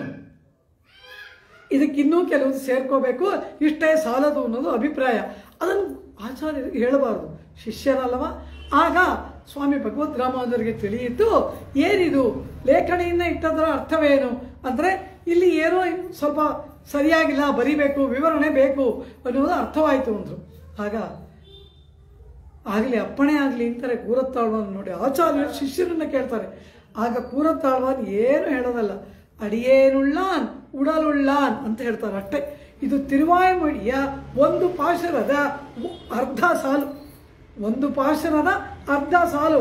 ಅಡಿಯೇನುಳ್ಳಾನ್ ಉಡಲುಳ್ಳಾನ್ ಇಷ್ಟನ್ನು ಹೇಳ್ತಾರೆ. ಕೂಡಲೇ ರಾಮಾನುಜರಿಗೆ ಆನಂದ ಬಾಷ್ಪ ಬಂದ್ಬಿಡ್ತು. ಇಂತಹ ಶಿಷ್ಯರ ಅಂತೇಳಿ ಅವರಿಗೆ ಪರಿಪೂರ್ಣವಾಗಿ ನಮಸ್ಕರಿಸಿ ಜೊತೆಯಲ್ಲಿ ಸೇರಿಸ್ತಾರೆ. ಏನದ್ರ ಅರ್ಥ? ನಮ್ಮಾಳ್ವಾರು ಹೇಳಿದ್ದಾರೆ, ಆತ್ಮನ ಸ್ವರೂಪ ಯಾವುದು ಅಂದರೆ ಪರಮಾತ್ಮನಿಗೆ ಶೇಷಭೂತನಾಗಿರುವುದು. ಅಡಿಯೇನ್ ಉಳ್ಳಾನ್ ಅಂದರೆ ಏನು? ಓ ಪರಮಾತ್ಮ, ನಿನಗೆ ದಾಸಭೂತನಾದ ಈ ಆತ್ಮ ಎಂಬುದಾಗಿ ಅಲ್ಲಿ ಹೇಳಿದ್ದಾರೆ. ಅದರಿಂದ ಕೇವಲ ಜ್ಞಾನ ಆನಂದ ಮಾತ್ರ ಅಲ್ಲ, ಪರಮಾತ್ಮನಿಗೆ ಶೇಷಭೂತನಾಗಿರುವುದೇ ಆತ್ಮನ ಲಕ್ಷಣ ಅಂತ ಭಾಷ್ಯದಲ್ಲಿ ಬರಿಬೇಕು ಅಂತ ಕೂರತ್ತಾಳ್ವಾರರ ಅಭಿಪ್ರಾಯ. ತಕ್ಷಣ ಸೇರಿಸ್ತಾರೆ. ಶೇಷೋ ಹಿ ಪರಮಾತ್ಮನಃ, ಆತ್ಮನ ಲಕ್ಷಣ ಏನು? ಜ್ಞಾನಾನಂದಮಯಸ್ತ್ವಾತ್ಮ ಶೇಷೋ ಹಿ ಪರಮಾತ್ಮನಃ. ಭಾಷ್ಯದ ವಾಕ್ಯ ಇದು. ಆಚಾರ್ಯ ರಾಮಾನುಜರು ಶ್ರೀಭಾಷ್ಯದಲ್ಲಿ ಬರೆದ ವಾಕ್ಯ, ಅದು ನಮಗೆ ಪ್ರಧಾನ. ಹೀಗೆ ಶೇಷಭೂತನಾಗಿರುವುದು ಅಂದ್ರೆ ಅರ್ಥವೇನು? ಕೈಂಕರ್ಯ ಮಾಡುವವನು ಅಂತ ಅರ್ಥ. ಕೈಂಕರ್ಯನೇ ಮಾಡದೆ ನೀನು ಅವನೇ ಉಪಾಯ ಅಂತ ಕೂತಿದ್ರೆ ನಿನ್ನ ಆತ್ಮ ಇರುವುದಕ್ಕೆ ಅರ್ಥವೇ ಇಲ್ಲದೆ ಆಗಿಬಿಡುತ್ತೆ. ನಿನ್ನ ಉಪಾಯಾನುಷ್ಠಾನಕ್ಕೆ ಅರ್ಥವೇ ಇಲ್ಲದೆ ಆಗಿಬಿಡುತ್ತೆ. ಸಖಿ ಎದ್ದು ಬಾ ಅಂದರೆ ಉಪಾಯ ನಿಷ್ಠೆಯೊಡನೆ ಕೈಂಕರ್ಯವನ್ನು ಮಾಡಬೇಕು. ಅವನೇ ಸಾಧನ ಮಾಡಬೇಕು. ಕೈಂಕರ್ಯ ಅವನ ಆನಂದಕ್ಕಾಗಿ ಅಂತ ಮಾಡಬೇಕು. ಅದಕ್ಕಾಗಿ ಬಾ ಹೊರಗೆ ಎಂಬುದಾಗಿ ಒಬ್ಬೊಬ್ಬ ಗೋಪಬಾಲಿಕೆಗೂ ಆಂಡಾಳ್ ಸುಪ್ರಭಾತವನ್ನ ಗಾನ ಮಾಡುತ್ತಾ ಅರುಂಗಲಮೆ ಅಮ್ಮನ ಎಂಬುದಾಗಿ ಒಬ್ಬ ನಾಯಕಿಯನ್ನ ಎಚ್ಚರಿಸಿ ಅವಳು ಬಂದು ಇವರ ಗೋಷ್ಠಿಯಲ್ಲಿ ಒಂದಾಗಿ ಕೂಡಿದ ಮೇಲೆ ಈಗ ಮತ್ತೊಬ್ಬ ನಾಯಕಿಗೆ ಸುಪ್ರಭಾತವನ್ನು ಹಾಡುವುದಕ್ಕೆ ಮತ್ತೊಬ್ಬಳ ಮನೆ ಬಾಗಿಲಲ್ಲಿ ಬಂದು ನಿಂತಿದ್ದಾರೆ. ಅವಳನ್ನ ಅನೇಕ ವಿಧವಾದ ಸಂಬೋಧನೆಗಳನ್ನು ಮಾಡಿ ಅವಳನ್ನು ಎಚ್ಚರಿಸ್ತಾರೆ. ಈ ರೀತಿ ಆ ಪಾಶುರದಲ್ಲಿ ಇದ್ದವಳು ಕೈಗೆ ಫಲ ಸಿಕ್ಕೇ ಬಿಡ್ತು ಎಂಬ ನಿರ್ಭರಳಾಗಿ ಇದ್ದವಳು. ಇಂದಿನ ಪಾಶುರದ ನಾಯಿಕ ತಿರುಪ್ಪಾವೈ ದಿವ್ಯಶಾಸ್ತ್ರದ 11ನೆಯ ಪಾಶುರದ ನಾಯಿಕ ಇವಳು ಎಂಥವಳು ಅಂತ ಕೇಳಿದ್ರು. ಉತ್ಕೃಷ್ಟವಾದ ಕುಲದಲ್ಲಿ ಹುಟ್ಟಿದವಳು. ಇದು ಇವಳ ವೈಶಿಷ್ಟ್ಯ. ಕೃಷ್ಣನಿಗೆ ಈಡು ಜೋಡಾಗುವ ಕುಲವಂತೆ ಆ ವಂಶಗಳಿರುತ್ತಲ್ವ, ಇಂಥ ಉತ್ಕೃಷ್ಟವಾದ ಕುಲ. ಎಲ್ಲರೂ ಗೊಲ್ಲರೇ ಆದರೂ ಕೂಡ ಆ ವಂಶ ಉತ್ಕೃಷ್ಟವಾದ ವಂಶ, ಶ್ರೇಷ್ಠವಾದ ಕುಲ ಇದೆಲ್ಲ ಇರುತ್ತಲ್ವ. ಆ ರೀತಿ ಆಭಿಜಾತ್ಯ, ಆಭಿಜಾತ್ಯ ಅಂದರೆ ಹುಟ್ಟಿನಿಂದ, ಅಂದರೆ ತನ್ನ ಜನ್ಮದಿಂದ ಉತ್ಕೃಷ್ಟಳಾದವಳು, ಒಳ್ಳೆಯ ವಂಶದಲ್ಲಿ, ಒಳ್ಳೆಯ ಜಾತಿ ಗೊಲ್ಲನ ವಂಶದಲ್ಲಿ ಹುಟ್ಟಿದವಳು ಈ ನಾಯಿಕ. ಅಂದರೆ ಇವಳ ಯಾರ ಮನೆಯಲ್ಲಿ ಹುಟ್ಟಿದ್ದಾಳೋ ಆ ಗೋಪಾಲಕ, ಆ ಗೊಲ್ಲ ಜಾತ್ಯುಚಿತವಾದ ವರ್ಣಾಶ್ರಮ ಧರ್ಮವನ್ನ ಚಾಚೂ ತಪ್ಪದೆ ಪಾಲಿಸುವವನು. ಬ್ರಾಹ್ಮಣ, ಕ್ಷತ್ರಿಯ, ವೈಶ್ಯ, ಶೂದ್ರ ಎಂಬುದಾಗಿ 4 ವರ್ಣಗಳಲ್ಲವ. ಆಯಾಯ ವರ್ಣದವರಿಗೆ ಆಯಾಯ ಧರ್ಮಗಳು ಉಂಟು. ಭಗವದ್ಗೀತೆಯಲ್ಲಿ ಕೃಷ್ಣ 4 ವರ್ಣದವರ ಧರ್ಮಗಳನ್ನು ಹೇಳ್ತಾನೆ. ಈ ವರ್ಣದವರು ಇದನ್ನು ಮಾಡಬೇಕು, ಆ ವರ್ಣದವರು ಅದನ್ನು ಮಾಡಬೇಕು, ಈ ವರ್ಣದವರು ಹೀಗಿರಬೇಕು ಅಂತ ಗೀತೆಯಲ್ಲಿ ಕೃಷ್ಣ ಪರಮಾತ್ಮನೇ ಹೇಳ್ಬಿಟ್ಟ. ಈ ಗೋಕುಲದಲ್ಲಿರೋರೆಲ್ಲ ಯಾರು? ವೈಶ್ಯರು. ನಂದಗೋಪ, ಯಶೋಧ ಇವರೆಲ್ಲರೂ ಕೂಡ ವೈಶ್ಯ ವರ್ಣವನ್ನು ಸೇರಿದವರು. ವಸುದೇವ ದೇವಕಿ ಕ್ಷತ್ರಿಯರು. ಕೃಷ್ಣ ಪರಮಾತ್ಮ ಕ್ಷತ್ರಿಯನಾಗಿ ಹುಟ್ಟಿ ವೈಶ್ಯರ ಕುಲದಲ್ಲಿ ಬೆಳೆದ. ನಂದಗೋಪ ಯಶೋದೆಯರೆಲ್ಲ ವೈಶ್ಯರು. ಈ ವೈಶ್ಯರಿಗೆ ಜಾತ್ಯುಚಿತವಾದ ವರ್ಣಧರ್ಮ ಯಾವುದು ಅಂದ್ರು? ಕೃಷಿ ಗೋ ರಕ್ಷ ವಾಣಿಜ್ಯಂ ವೈಶ್ಯ ಕರ್ಮ ಸ್ವಭಾವಜಂ. ಗೀತೆಯಲ್ಲಿ ಕೃಷ್ಣ ಹೇಳ್ತಾನೆ, ಕೃಷಿ ಮಾಡುವುದು, ಗೋ ಸಂರಕ್ಷಣೆಯನ್ನು ಮಾಡುವುದು ಇದೆಲ್ಲವೂ ವೈಶ್ಯ ವರ್ಣದವರ ಧರ್ಮ ಎಂಬುದಾಗಿ ಹೇಳಿದ್ದಾನೆ. ಆದ್ರಿಂದಲೇನೆ ಗೋಕುಲದಲ್ಲಿರುವ ಈ ವೈಶ್ಯರು ಗೋ ಸಂರಕ್ಷಣೆಯನ್ನು ಮಾಡ್ತಾರೆ, ಗೋವುಗಳನ್ನು ರಕ್ಷಣೆ ಮಾಡುವುದು.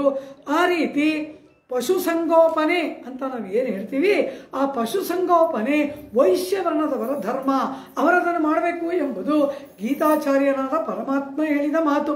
ಆ ರೀತಿ ಆ ವರ್ಣದಲ್ಲಿ ಇವನಿದ್ದಾನಲ್ವ, ಈ ಮನೆಯ ಗೊಲ್ಲ ಅವನ ವರ್ಣ ಧರ್ಮವನ್ನ, ಅಂದರೆ ಗೋ ಸಂರಕ್ಷಣೆಯನ್ನ ಚಾಚೂ ತಪ್ಪದೆ ನಡೆಸುವವನು.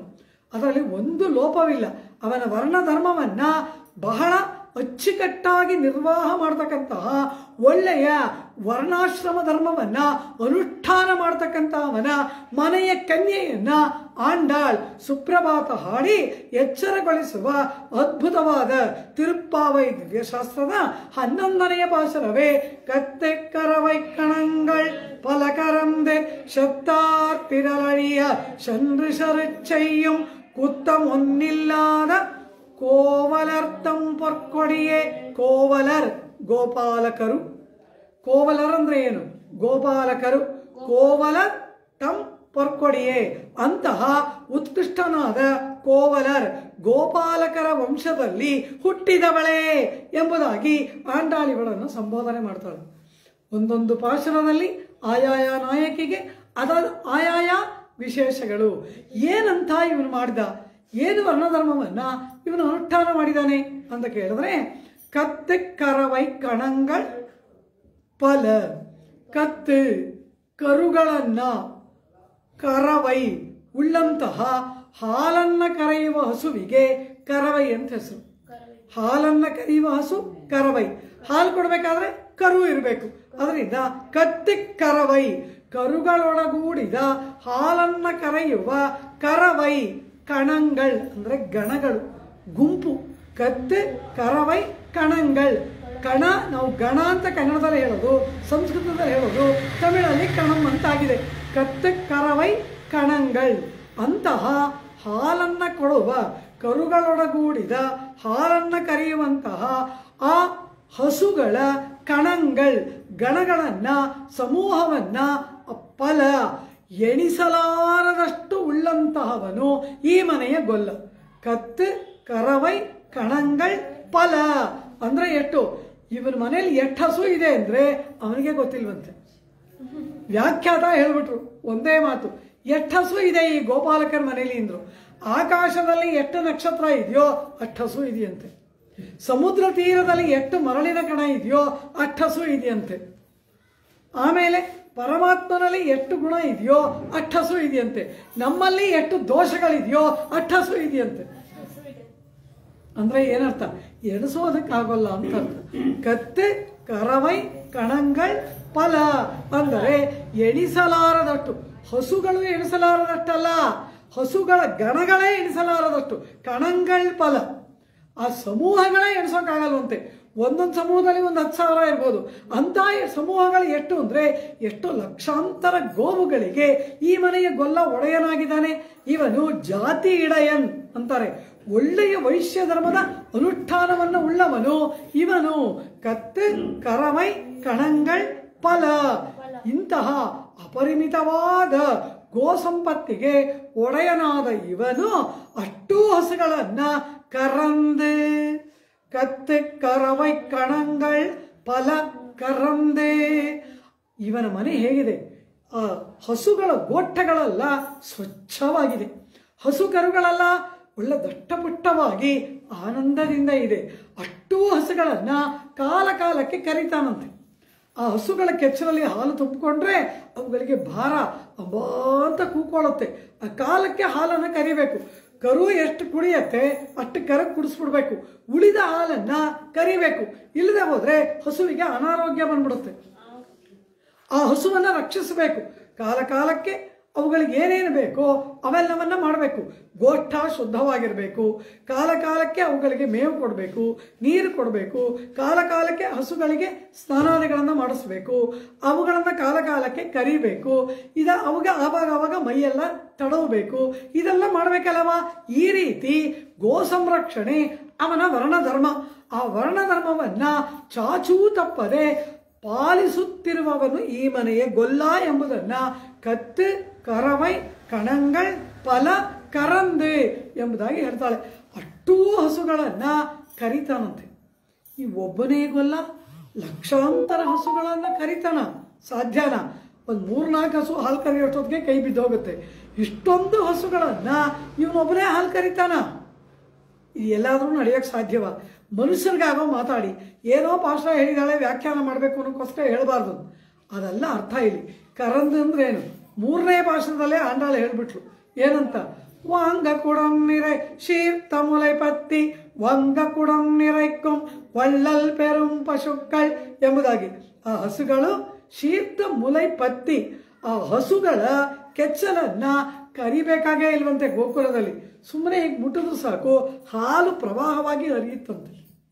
ಪತ್ತಿಯಿಂದಲೂ ಶೀರ್ತ ಮುಲೈ ಪತ್ತಿಯಿಂದಲೂ 3ನೇ ಭಾಷೆದಲ್ಲಿ ಸ್ಪರ್ಶ ಮಾಡಿದ್ರೆ ಸಾಕು ಅಂದ್ಲು. ಕರಿಬೇಕು ಅಂತ ಅವಳು ಹೇಳಲೇ ಇಲ್ಲ.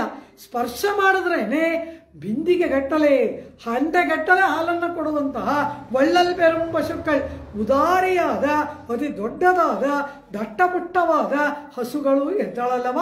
ಆ ರೀತಿ ಈ ಎಲ್ಲ ಹಸುಗಳ ಕೆಚ್ಚಲನ್ನ ಸ್ಪರ್ಶ ಮಾಡಿದ್ರು ಸಾಕಂತೆ ಅವುಗಳು ತಾನಾಗಿ ಹಾಲನ್ನು ಕೊಡುತ್ತೆ. ಅಂತಹ ಈ ಗೊಲ್ಲ ಅಷ್ಟೊಂದು ಹಸುಗಳ ಹಾಲನ್ನು ಇಲ್ಲಿ ಪೆರಿಯವಾಚಾನ್ ಪಿಳ್ಳೈ ವ್ಯಾಖ್ಯಾನದಲ್ಲಿ ಹೇಳ್ತಾರೆ. 100 ಜನ ಸೇರಿ ಒಂದು ಯಾಗವನ್ನ ಮಾಡಬೇಕು. ಅಂಥ ಯಾಗವನ್ನ ಒಬ್ಬನೇ ಬ್ರಾಹ್ಮಣ ಮಾಡ್ತಾರೆ ಅಂದ್ರೆ ಅದವನ ಸಾಮರ್ಥ್ಯವನ್ನು ತೋರಿಸುತ್ತಲ್ವಾ. ಹಾಗೆ ಅತಿ ದುಷ್ಟರಾದ ಮಹಾವೀರಾದಿ ವೀರ ಇರ್ತಕ್ಕಂತಹ ದೊಡ್ಡ ಸೈನ್ಯವನ್ನ ಒಬ್ಬನೇ ಕ್ಷತ್ರಿಯ ಎದುರಿಸ್ತಾನೆ ಅಂದ್ರೆ ಅದು ಅವನ ಪರಾಕ್ರಮವಲ್ಲವ. ಹಾಗೆ ಇಷ್ಟೂ ಹಸುಗಳನ್ನ ಒಬ್ಬನೇ ರಕ್ಷಣೆ ಮಾಡ್ತಾನೆ ಅಂದ್ರೆ ಆ ವೈಶ್ಯನಿಗೆ ಇದು ಏತ್ತಂ, ಇದು ಅವನ ವರ್ಣಧರ್ಮದ ಅನುಷ್ಠಾನದಲ್ಲಿ ಇರ್ತಕ್ಕಂತಹ ಸಾಮರ್ಥ್ಯವನ್ನ ಹೇಳುತ್ತೆ.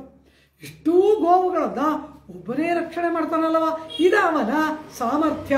ಹೀಗೆ ತನ್ನ ವರ್ಣಧರ್ಮವಾದ ಗೋ ಸಂರಕ್ಷಣೆಯಲ್ಲಿ ಬಹುವಾದ ಸಾಮರ್ಥ್ಯ ಉಳ್ಳವನಾಗಿ ವರ್ಣಧರ್ಮವನ್ನ ಅನುಷ್ಠಾನ ಮಾಡುವವನು ಇವನು ಎಂಬುದನ್ನ ಕತ್ತೆ ಕರವೈ ಕಣಂಗಳ್ ಫಲ ಕರಂದೆ ಎಂಬುದಾಗಿ ಇವನು ಒಬ್ಬನೇ ಮಾಡ್ತಾನೆ ಅಂದ್ರೆ ಇವನ ಸಾಮರ್ಥ್ಯ ಎಂತಹದ್ದು.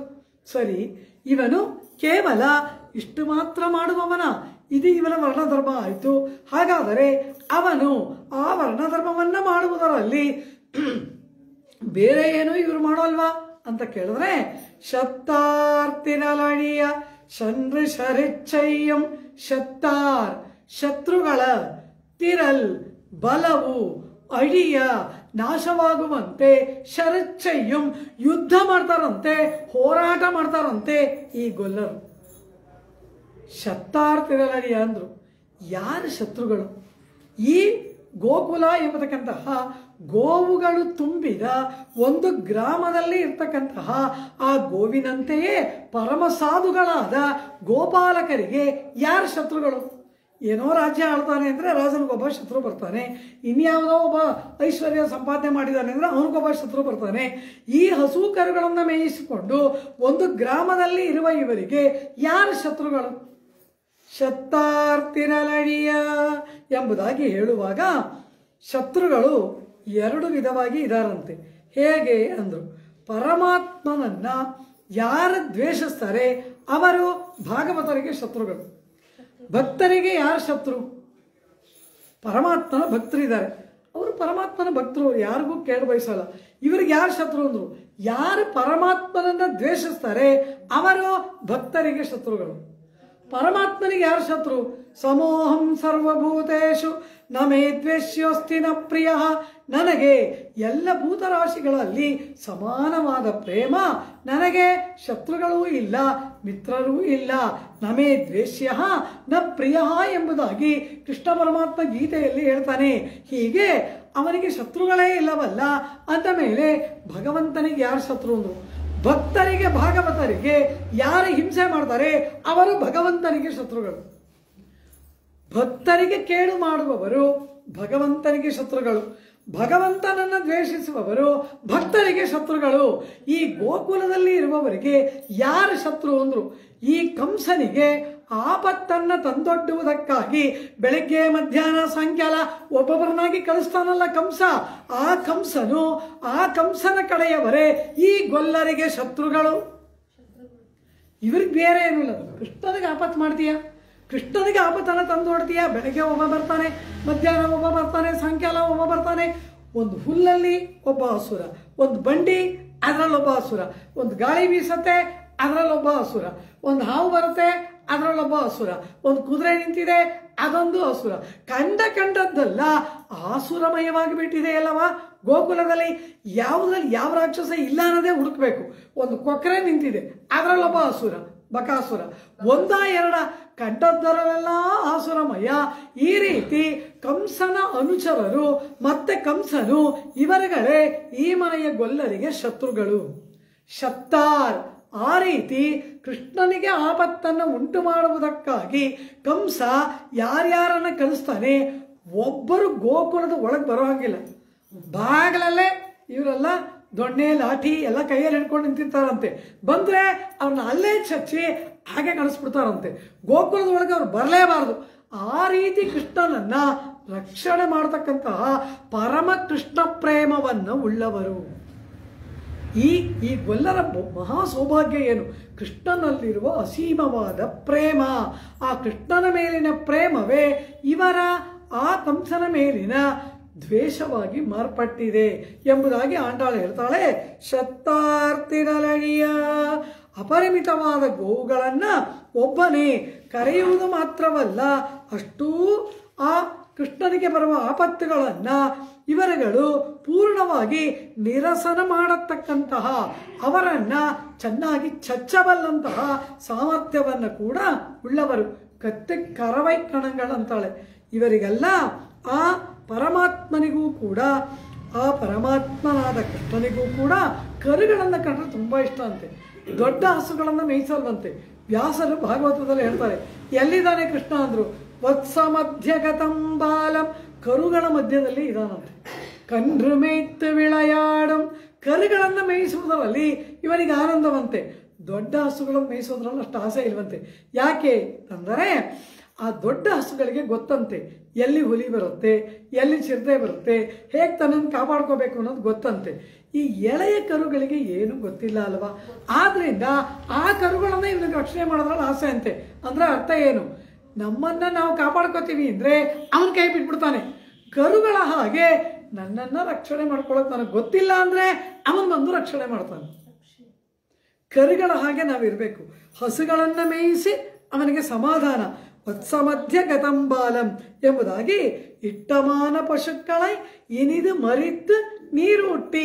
ಹಸುಗಳನ್ನು ಕಂಡ್ರೆ ತುಂಬ ಇಷ್ಟ, ಹಸುಗಳನ್ನು ಕಂಡ್ರೆ ಇಷ್ಟ, ಕರುಗಳನ್ನು ಕಂಡ್ರೆ ತುಂಬ ಇಷ್ಟ. ಆ ಕರುಗಳು ಇವನಿಗೆ ಪ್ರಾಣ ಸಮಾನವಾದದ್ದು. ಆದ್ದರಿಂದ ಇಲ್ಲಿ ಈ ಕರಿಗಳು ಹಸುಗಳನ್ನೆಲ್ಲ ಯಾತಕ್ಕೆ ಇವನು ಕರಿಬೇಕು? ಹಾಲು ತುಪ್ಪ ಮಾರಿ ಹಣ ಮಾಡಬೇಕು ಅಂತಲ್ಲ.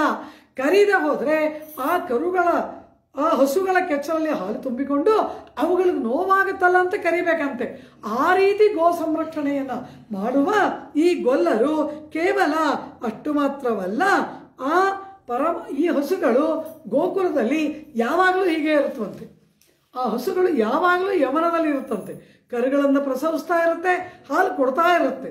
ಕಾರಣ ಏನು ಅಂದರು, ಕೃಷ್ಣ ಪರಮಾತ್ಮ ಇವನ ಕೈಯಿಂದ ಹುಲ್ಲು ತಿನ್ನಿಸ್ತಾನೆ, ಇವನು ಅದರ ಮೈಗಳನ್ನು ತಡವುತ್ತಾನೆ, ಇವನು ನೀರು ಕುಡಿಸ್ತಾನೆ. ಪರಮಾತ್ಮನನ್ನು ನೋಡ್ತಾ ಇದ್ರೆ ಯೌವನ ಶಾಶ್ವತವಾಗಿರುತ್ತೆ ಅಂದ್ಬಿಟ್ರು. ಯಾರು ಹೇಳಿದ್ದು ಅಂದರು, ದಶರಥ ಚಕ್ರವರ್ತಿ ಹೇಳ್ತಾನೆ. 60,000 ವರ್ಷ ದಶರಥನಿಗೆ ರಾಮ ಹುಟ್ಟಿದಾಗ, ಒಂದಲ್ಲ ಎರಡಲ್ಲ, ವೃದ್ಧಾಪ್ಯದಲ್ಲಿ ಹುಟ್ಟಿದವನಿವನಲ್ಲವ. ಆದರೆ ಅವನೇನು ಹೇಳ್ತಾನೆ, ಅಹಂ ಪುನರ್ದೇವ ಕುಮಾರ ರೂಪಂ ಅಲಂಕೃತಂ ಸುತಮವ್ರಜಂತಂ ನಂದಾಮಿ ಪಶ್ಯನ್ನಪಿ ದರ್ಶನೇನ ಭವಾನಿ ಹೃಷ್ಟಾಮಿ ಪುನರ್ಯುವೇವ. ನಾನು 16 ವರ್ಷದ ತರುಣ ಆಗಿಬಿಟ್ರೆ ಅಂತಾನೆ. ಯಾವುದರಿಂದ? ಈ ಸುಂದರವಾಗಿ ಅಲಂಕಾರ ಮಾಡಿಕೊಂಡು ಬಂದ ನವಮನ್ಮಥನಂತೆ ಇರುವ ಈ ರಾಮನನ್ನು ನೋಡಿ ನನಗೆ ತಾರುಣ್ಯ ಮರಳಿ ಬಂದಿತು, ನಾನು ಮತ್ತೆ ಯೌವನವುಳ್ಳವನಾದೆ ಎಂಬುದಾಗಿ ದಶರಥನ ಮಾತು. ಆ ರೀತಿ ಪರಮಾತ್ಮನ ದರ್ಶನ ಮಾಡ್ತಾ ಇದ್ರೆ ಯೌವನ ತಾನಾಗಿ ಇರುತ್ತಲ್ಲವ. ಆ ರೀತಿ ಈ ಕರುಗಳು ನಿತ್ಯ ಕೃಷ್ಣ ದರ್ಶನ ಮಾಡುತ್ತವೆ, ಹಸುಗಳು ನಿತ್ಯ ಕೃಷ್ಣ ದರ್ಶನ ಮಾಡೋದ್ರಿಂದ ಕರವೈ ಅವುಗಳ ಕರುಗಳನ್ನು ಪ್ರಸವಿಸ್ತಾನೇ ಇರುತ್ತೆ, ಹಾಲನ್ನು ಕೊಡ್ತಾನೇ ಇರುತ್ತೆ. ನಿತ್ಯ ಪರಮಪದದಲ್ಲಿ ಇರೋರಿಗೆಲ್ಲ 25 ವರ್ಷವಂತೆ, 25 ವಾರ್ಷಿಕ ಅಂದ್ಬಿಟ್ರು. ಅದಕ್ಕೆ ಮೇಲೆ ವಯಸ್ಸೇ ಆಗೋಲ್ಲ, ಯಾವಾಗಲೂ ಯೌವನ. ಆ ರೀತಿ ಆ ಪರಮಪದನಾಥನೇ ಗೋಕುಲಕ್ಕೆ ಬಂದ್ಬಿಟ್ಟಿದ್ದಾನೆ. ಇಲ್ಲಿನವರೆಲ್ಲ ಅಲ್ಲಿ ಥರ ಆಗ್ಬಿಟ್ಟಿದ್ದಾರೆ, ಎಲ್ಲರೂ ಯೌವನದಲ್ಲಿದ್ದಾರೆ. ಹಸು ಕರುಗಳಿಗೆ ಕೂಡ ಯೌವನ. ಆ ರೀತಿ ಯೌವನದಲ್ಲಿರುವ ಹಸುಗಳು ಅಪಾರವಾಗಿ ಹಾಲನ್ನು ಕರಿತಾ ಇದೆ. ಆ ಹಾಲನ್ನು ಕರೆಯತಕ್ಕಂತಹ ಆ ಒಬ್ಬನೇ ಗೊಲ್ಲ ಜಾತ್ಯುಚಿತವಾದ ವರ್ಣ ಧರ್ಮವನ್ನು ಅನುಷ್ಠಾನ ಮಾಡುವುದರಲ್ಲಿ ನಿಷ್ಣಾತನಾದವನು. ಅಷ್ಟು ಮಾತ್ರವಲ್ಲ, ಕೃಷ್ಣನಿಗೆ ಆಪತ್ತು ತರುವವರನ್ನು ಪರಿಪೂರ್ಣವಾಗಿ ನಾಶ ಮಾಡಬಲ್ಲ ಸಾಮರ್ಥ್ಯವುಳ್ಳ ಗೋಪಾಲಕರು. ಶತ್ತಾರ್ ತಿರಲ್ ಅಡಿಯ ಶಂದ್ರ ಶರಚ್ಚಯ್ಯು. ಆ ಶತ್ರು ಇದಾನಲ್ಲ, ಅವನು ಬರಲಿ ಅಂತ ಕಾಯಲ್ವಂತೆ, ಅವನು ಇರೋ ಜಾಗಕ್ಕೆ ಹೋಗಿ ಹೊಡೆದ್ಬಿಟ್ಟು ಬರ್ತಾರಂತೆ. ಅಭಿಯಾತ ಪ್ರಹರ್ತಾಚ. ಇದೇನು ರಾಮನ ಸೈನ್ಯದ ಲಕ್ಷಣ ಏನು ಅಂದರು. ಹೇಗೆ ಅಂದರೆ, ಶತ್ರು ಬಂದು ಮೇಲೆ ಬೀಳಲಿ ಆಮೇಲೆ ನೋಡ್ಕೊಂಡು ಅದೆಲ್ಲ ಇಲ್ಲ. ಶತ್ರು ಬರ್ತಾನೆ ಅಂದ್ರೆ ಅದು ರಾಜನೀತಿ. ಅವನ ಆಕ್ರಮಣ ಮಾಡೋದಕ್ಕೆ ಮುನ್ನವೇ ಅವನ ಆಕ್ರಮಣವನ್ನು ತಡೆಗಟ್ಟಬೇಕು. ಇದು ನಿಜವಾದ ಕ್ಷತ್ರಿಯನ, ವೀರನಾದವನ, ಪರಾಕ್ರಮಿಯಾದವನ ಲಕ್ಷಣವಲ್ಲವ. ಆ ರೀತಿಯಾಗಿ ಇರ್ತಕ್ಕಂತಹವರು ಅಭಿಯಾತ ಪ್ರಹರ್ತಾಚ ಶ್ರೀರಾಮ. ಶತ್ರುಗಳು ಆಕ್ರಮಣ ಮಾಡುವುದಕ್ಕೆ ಮುನ್ನವೇ ಇವನವರ ಆಕ್ರಮಣ ಮಾಡದಂತೆಯೇ ತಡೆಯಬಲ್ಲ ಸಾಮರ್ಥ್ಯವನ್ನು ಉಳ್ಳವನು. ಅಂತಹ ಆ ಚಂದ್ರ ಶರಚ್ಚಯ್ಯಂ. ಆ ಕಂಸ ಎಂಥವನು? ಈ ಬೂದಿ ಬೆಳ್ಕೊಂಡಿರುವಂತಹ ಆ ರುದ್ರ, ಬೂದಿ ಬೆಳ್ಕೊಂಡಿರುವಂತಹ ರುದ್ರ ಇನ್ನು 3 ಹೊತ್ತು ಬಡ ಬ್ರಾಹ್ಮಣನಂತೆ ವೇದವನ್ನು ಬಡಿದುಕೊಳ್ಳುವ ಆ ಬ್ರಹ್ಮ, ಇನ್ನು ಸದಾ ಸೋಂಬೇರಿಯಂತೆ ಹಾವಿನ ಮೇಲೆ ಮಲಗಿರುವ ಆ ವಿಷ್ಣು, 3 ಹೊತ್ತು ಅಪ್ಸರೆಯ ತೋಳಲ್ಲಿ ನಲಿದಾಡುವ ಈ ಇಂದ್ರ, ಇವರೆಲ್ಲ ನನಗೆ ಸಮಾನವ ಎಂಬುದು ಕಂಸನ ಭಾವನೆ. ಇದು ಹೀಗೆ ಬಡ ಬ್ರಾಹ್ಮಣಂತೆ ವೇದ ಬಡಿದುಕೊಳ್ಳುವ ಬ್ರಹ್ಮನಂತೆ, 3 ಹೊತ್ತು ಭಸ್ಮ ಬಳ್ಕೊಂಡು ಸ್ಮಶಾನದಲ್ಲಿ ಕುಳಿಯುವ ಶಿವನಂತೆ, ಸದಾ ಸೋಂಬೇರಿಯಂತೆ ಹಾವಿನ ಹಾಸಿಗೆ ಮೇಲೆ ಬಿದ್ದಿರುವ ವಿಷ್ಣುವಂತೆ, ಅಪ್ಸರೆಯರ ತೋಳಲ್ಲಿ ನಲಿದಾಡುವ ಇಂದ್ರನಂತೆ, ಇವರೆಲ್ಲ ನನಗೆ ಸಮಾನವ ಎಂಬ ಅಹಂಕಾರ ಕಂಸನಿಗೆ. ಆದರೆ ಇಂತಹ ಕಂಸನು ಕೂಡ ನೇರಾಗಿ ಗೋಕುಲಕ್ಕೆ ಬಂದು ಕೃಷ್ಣನ ಜೊತೆ ಯುದ್ಧ ಮಾಡಿ ಅವನನ್ನು ಕೊಲ್ಲಬಹುದಾಗಿತ್ತು. ಯಾಕೆ ಬರಲಿಲ್ಲ? ಪೂತನ, ಶಕಡಾಸುರ, ಅಘಾಸುರ, ಕೇಶಿ, ಅವನು ಇವನು, ಹುಲ್ಲು ಮಣ್ಣು ಕಲ್ಲು ಇದನ್ನೆಲ್ಲ ಕಳಿಸ್ತಾ ಕೂತ್ಕೊಂಡಲ್ಲ, ಇವನೇ ಯಾಕೆ ನೇರಾಗಿ ಗೋಕುಲಕ್ಕೆ ಬರಲಿಲ್ಲ? ಕೃಷ್ಣವಧೆಯನ್ನು ಮಾಡೋದಕ್ಕೆ ಕಂಸ ನೇರಾಗಿ ಬರ್ಬೋದಾಗಿತ್ತಲ್ವ, ಯಾಕೆ ಬರಲಿಲ್ಲ ಅಂದ್ರು ವ್ಯಾಖ್ಯಾತ ಹೇಳ್ತಾರೆ. ಈ ಗೋಪಾಲಕರಿಗೆ ಅಂಜಿ ಕಂಸ ಬರಲಿಲ್ವಂತೆ. ಶತ್ತಾರ್ತಿರಳೆಯ ಶರಿಚ್ಚಯ್ಯಂ ಎಂಬುದಾಗಿ ಹೀಗೆ ಇರುವ ಕಂಸನ ದುರಹಂಕಾರವು ಅಳಿಯುವಂತೆ ಕಂಸ ಕಳುಹಿಸಿದ ಎಲ್ಲ ಒನ್ ವೇ ಟ್ರಾಫಿಕ್ಕು. ಯಾರಾದರೂ ಗೋಕುಲಕ್ಕೆ ಕೃಷ್ಣನನ್ನು ಕೊಲ್ಲಬೇಕು ಅಂತ ಬಂದವರು ಒಬ್ಬರಾದರೂ ವಾಪಸ್ ಹೋದ್ರ? ಯಾರೂ ಹೋಗಲಿಲ್ಲ. ಎಲ್ಲರ ಕಥೆ ಇಲ್ಲೇ ಮುಗೀತು. ಆ ರೀತಿ ಇದಕ್ಕಾಗಿ ಅಂಜಿ, ಈ ಗೋಪಾಲಕರಿಗೆ ಅಂಜಿ ಆ ಕಂಸ ತಾನು ನೇರಾಗಿ ಬರದೆ ಇವ್ರನ್ನ ಎಲ್ಲರನ್ನು ಕಳುಹಿಸ್ತಾ ಕುಳಿತಿದ್ದು ಇವರಿಗಾಗಿ. ಆ ರೀತಿ ಆ ಕೃಷ್ಣನನ್ನ ಕೊಲ್ಲಲು ತಾನೇ ಹೋಗದೆ ಮೋಸದಿಂದ ಕೊಲ್ಲಿಸಲು ಪೂತನಾ ಶಕಟಾಸುರನನ್ನು ಕಳಿಸಿದ್ದು ಈ ಕಂಸ ಈ ಗೋಪಾಲಕರ ಈ ಪರಾಕ್ರಮಕ್ಕೆ ಅಂಜಿ ಕಂಸನ ಧೈರ್ಯವನ್ನೇ ಉಡುಗಿಸುವಂತಹ ಶತ್ತಾರ್ತಿರಲಳಿಯ ಶರಿಚ್ಚಯ್ಯಂ ಎಂಬುದಾಗಿ ಈ ಗೋಪಾಲಕರ ಒಂದು ಪ್ರಭಾವ. ಕಾರಣ ಏನು? ಇವರು ಯಾರನ್ನೂ ಹೊಡೆಯಲ್ಲ, ಇವರು ಯಾರ ಮೇಲೂ ಯುದ್ಧ ಮಾಡುವವರೇ ಇವರಲ್ಲ. ಆದರೆ ಕೃಷ್ಣನಿಗೆ ಆಪತ್ತು ಅಂದರೆ ಸುಮ್ಮನೆ ಇರೋಲ್ಲ. ಕೃಷ್ಣನಿಗೆ ಆಪತ್ತು ಅಂದರೆ ಇವರುಗಳು ಆ ಆಪತ್ತು ತಂದೊಡ್ಡುವವರನ್ನ ಇವರು ಹೊಡಿತಾರೆ. ಕಾರಣ ಪರಮಾತ್ಮನಿಗೆ ಯಾರು ಕೇಳದ ಬಯಸ್ತಾರೆ ಅವರು ತನಗೂ ಶತ್ರು. ಶ್ರೀರಾಮ ಎಲ್ಲರ ಜೊತೆಯಲ್ಲಿ ಕುಳಿತುಕೊಂಡು ಸಮಾಲೋಚನೆ ಮಾಡುವಾಗ ವಿಭೀಷಣ ಬರ್ತಾನೆ. ಬಂದ ವಿಭೀಷಣನನ್ನ ಅಂಗೀಕಾರ ಮಾಡಬಾರದು ಅಂತ ಈ ವಾನರರೆಲ್ಲ ಹೇಳುವಾಗ ಅಂಗದ ಒಂದು ಮಾತು ಹೇಳ್ತಾನೆ. ಶತ್ರೋ ಸಕಾಶಾತ್ ಪ್ರಾಪ್ತ ಸರ್ವಥಾ ಶಂಖ್ಯಯೇವ ಹಿ. ಅಂಗದನ ಮಾತು.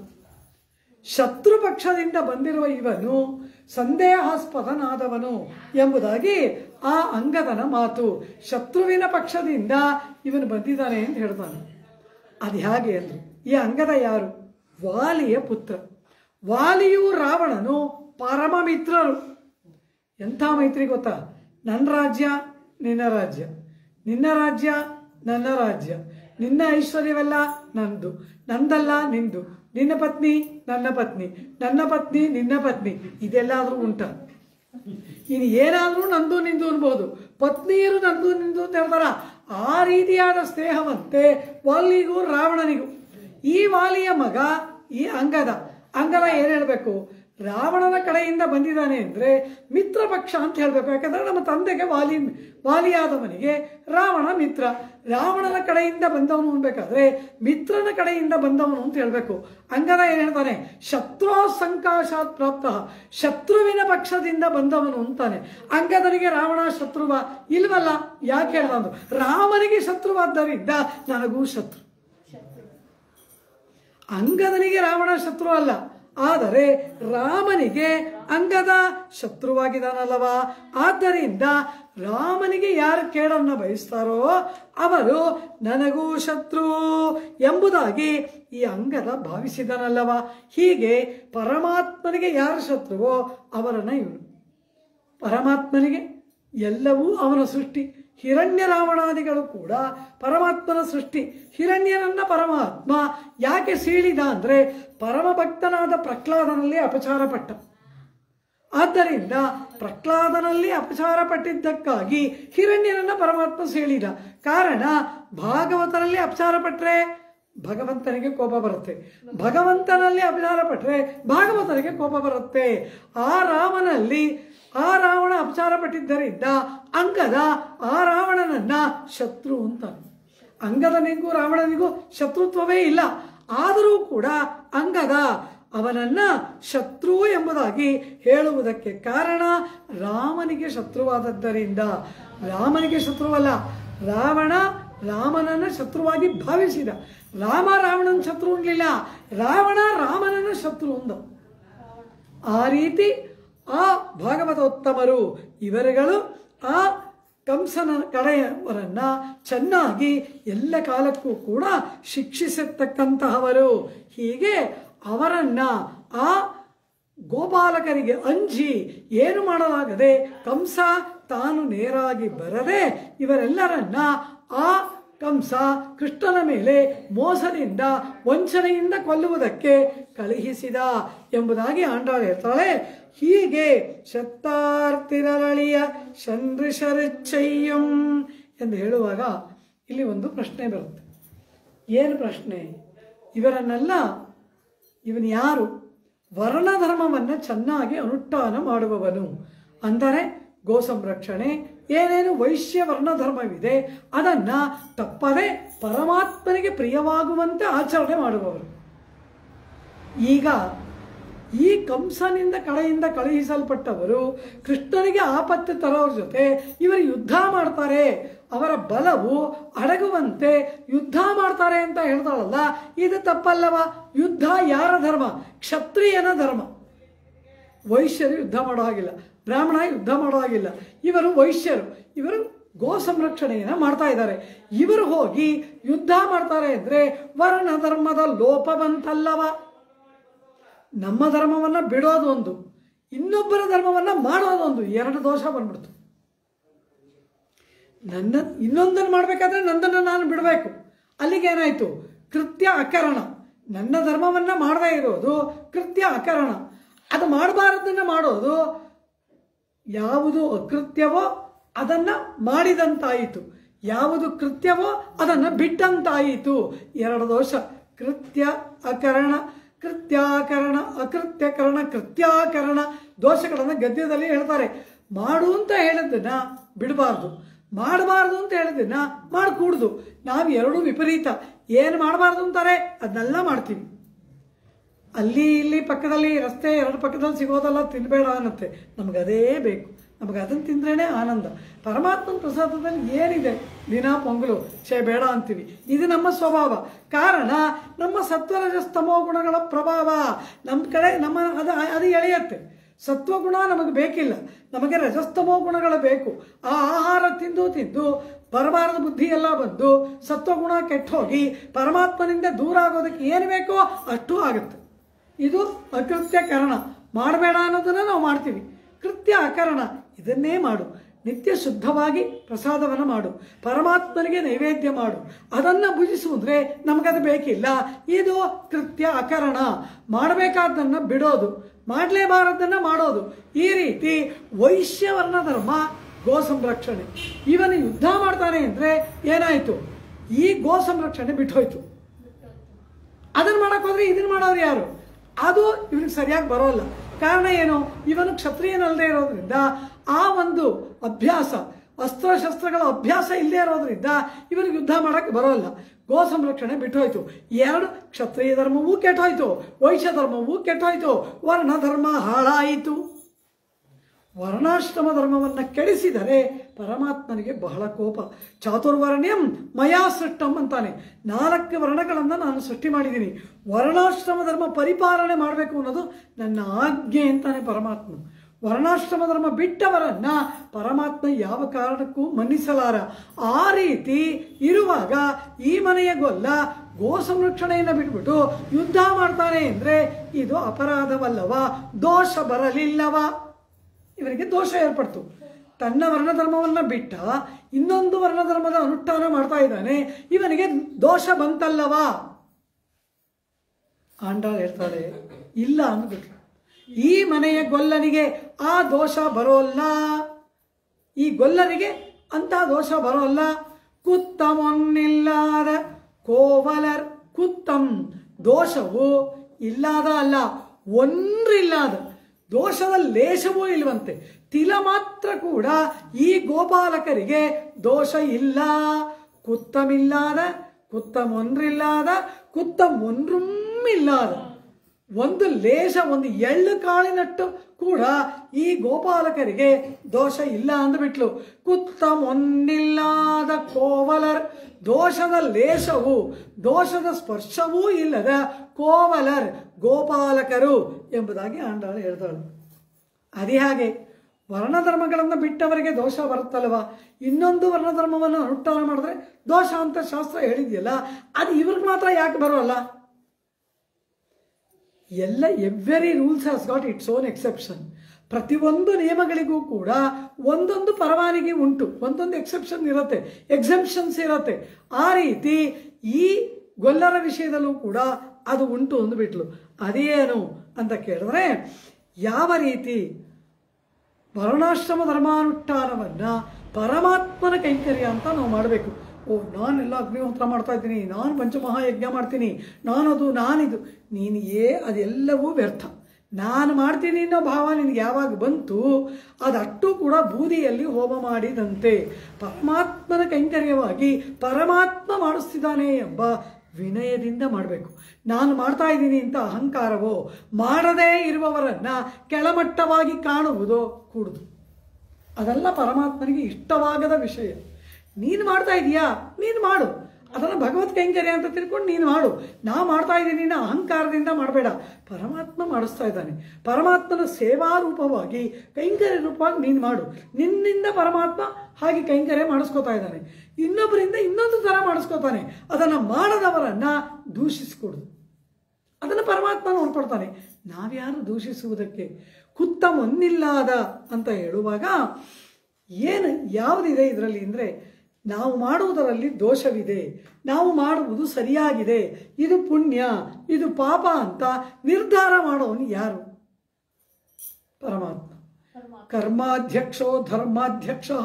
ನಮ್ಮ ಕರ್ಮಗಳನ್ನು ಇದು ಪುಣ್ಯಕರ್ಮ, ನೀನು ಮಾಡಿದ ಈ ಕಾರ್ಯ ಪುಣ್ಯ, ನೀನು ಮಾಡಿದ ಈ ಕಾರ್ಯ ಪಾಪ ಎಂಬುದಾಗಿ ನಿರ್ಧಾರ ಮಾಡಿ ಫಲವನ್ನು ಕೊಡುವವನು ಯಾರು? ಶ್ರೀಯಪ್ಪದಿಯಾದ ನಾರಾಯಣ ಪರಮಾತ್ಮ. ಅವನೇ ದೋಷ ಇಲ್ಲ ಅಂದಮೇಲೆ ಇನ್ಯಾರು ದೋಷ ಇದೆ ಅಂತ ಹೇಳೋಕೆ ಸಾಧ್ಯ? ಅವನೇ ಹೇಳ್ಬಿಟ್ಟ ನೀನು ಮಾಡಿ ತಪ್ಪಿಲ್ಲ ಹೋಗು ಅಂದ್ಬಿಟ್ಟು. ಸುಪ್ರೀಂ ಜಡ್ಜ್ ಅವರೇ ನಿಂದ ಅಪರಾಧ ಇಲ್ಲ ಅಂದಮೇಲೆ ಇನ್ಯಾರು ಜಡ್ಜ್ಮೆಂಟ್ ಕೊಡೋನು? ಯಾರು ಸುಪ್ರೀಂ ಜಡ್ಜು? ಪರಮಾತ್ಮ. ಯಸ್ಯ ಪರೋಮ. ಯಾವನಿಗಿಂತ ಮಿಗಿಲಾದವರು ಮತ್ತೊಬ್ಬರಿಲ್ಲವೋ ಅವನೇ ದೋಷ ಇಲ್ಲ ಅಂದಮೇಲೆ ಇನ್ನು ತಪ್ಪು ಅಂತ ಹೇಳೋರು ಯಾರು? ಗೀತೆಯಲ್ಲಿ ಪರಮಾತ್ಮ ಹೇಳ್ತಾನೆ, ಒಬ್ಬ ಇರ್ತಾನೆ, ಅವನು ಮಾಡಬಾರದ ಕೆಲಸ ಎಲ್ಲ ಮಾಡಿದ್ದಾನೆ. ಅನಾಚಾರ ದುರಾಚಾರ ಎಲ್ಲ ಉಂಟು. ಅನಾಚಾರ ಅಂದರೆ ಏನು? ಮಾಡುವುದನ್ನು ಬಿಟ್ಟರೆ ಅನಾಚಾರ. ನಿತ್ಯ ಸಂಧ್ಯಾ ವಂದನೆ ಮಾಡಬೇಕು, ಬಿಟ್ಬಿಡ್ತಾನೆ, ಅದು ಅನಾಚಾರ. ದುರಾಚಾರ ಯಾವುದು? ಮಧುಪಾನ ಮಾಡಬಾರ್ದು, ಅದನ್ನು ಮಾಡ್ತಾನೆ, ದುರಾಚಾರ. ಅಕೃತ್ಯ ಕರಣ ದುರಾಚಾರ, ಕೃತ್ಯ ಅಕರಣ ಅನಾಚಾರ. ಮಾಡುವುದನ್ನು ಬಿಟ್ಟುಬಿಟ್ರೆ ಅನಾಚಾರ, ಮಾಡಬಾರದನ್ನು ಮಾಡಿದ್ರೆ ದುರಾಚಾರ. ನಮಗೆ ಎಲ್ಲಾನು ಉಂಟು. ನಾವು ಮಾಡಬಾರ್ದನ್ನೆಲ್ಲ ಮಾಡ್ತೀವಿ, ಮಾಡಬೇಕಾದನ್ನೆಲ್ಲ ಬಿಡ್ತೀವಿ. ಪರಮ ಅನಾಚಾರ ದುರಾಚಾರಿಗಳ ಮೊಟ್ಟೆ ನಾವು. ನಮ್ಮ ಮೇಲೆ ಬೇರೆ ಯಾವ ಯೋಗ್ಯತೆಯೂ ನಮಗಿಲ್ಲ. ಅವನ ಮುಂದೆ ನಿಂತ್ಕೊಂಡು ಕಣ್ಣೀರಿಡಬೇಕು ಅಷ್ಟೇ ನಮಗೆ, ಬೇರೆ ಯಾವ ಗತಿಯೂ ನಮಗಿಲ್ಲ. ಇಂತಹ ದುರಾಚಾರಿಯಾದ ಒಬ್ಬ ಇರ್ತಾನೆ, ಏನೇನೋ ಮಾಡಬಾರ್ದೆಲ್ಲ ಮಾಡ್ತಾನೆ, ಪಂಚಮಹಾಪಾತಕಗಳನ್ನೆಲ್ಲ ಮಾಡಿ ಇಟ್ಬಿಟ್ಟಿದ್ದಾನೆ ಅವನು.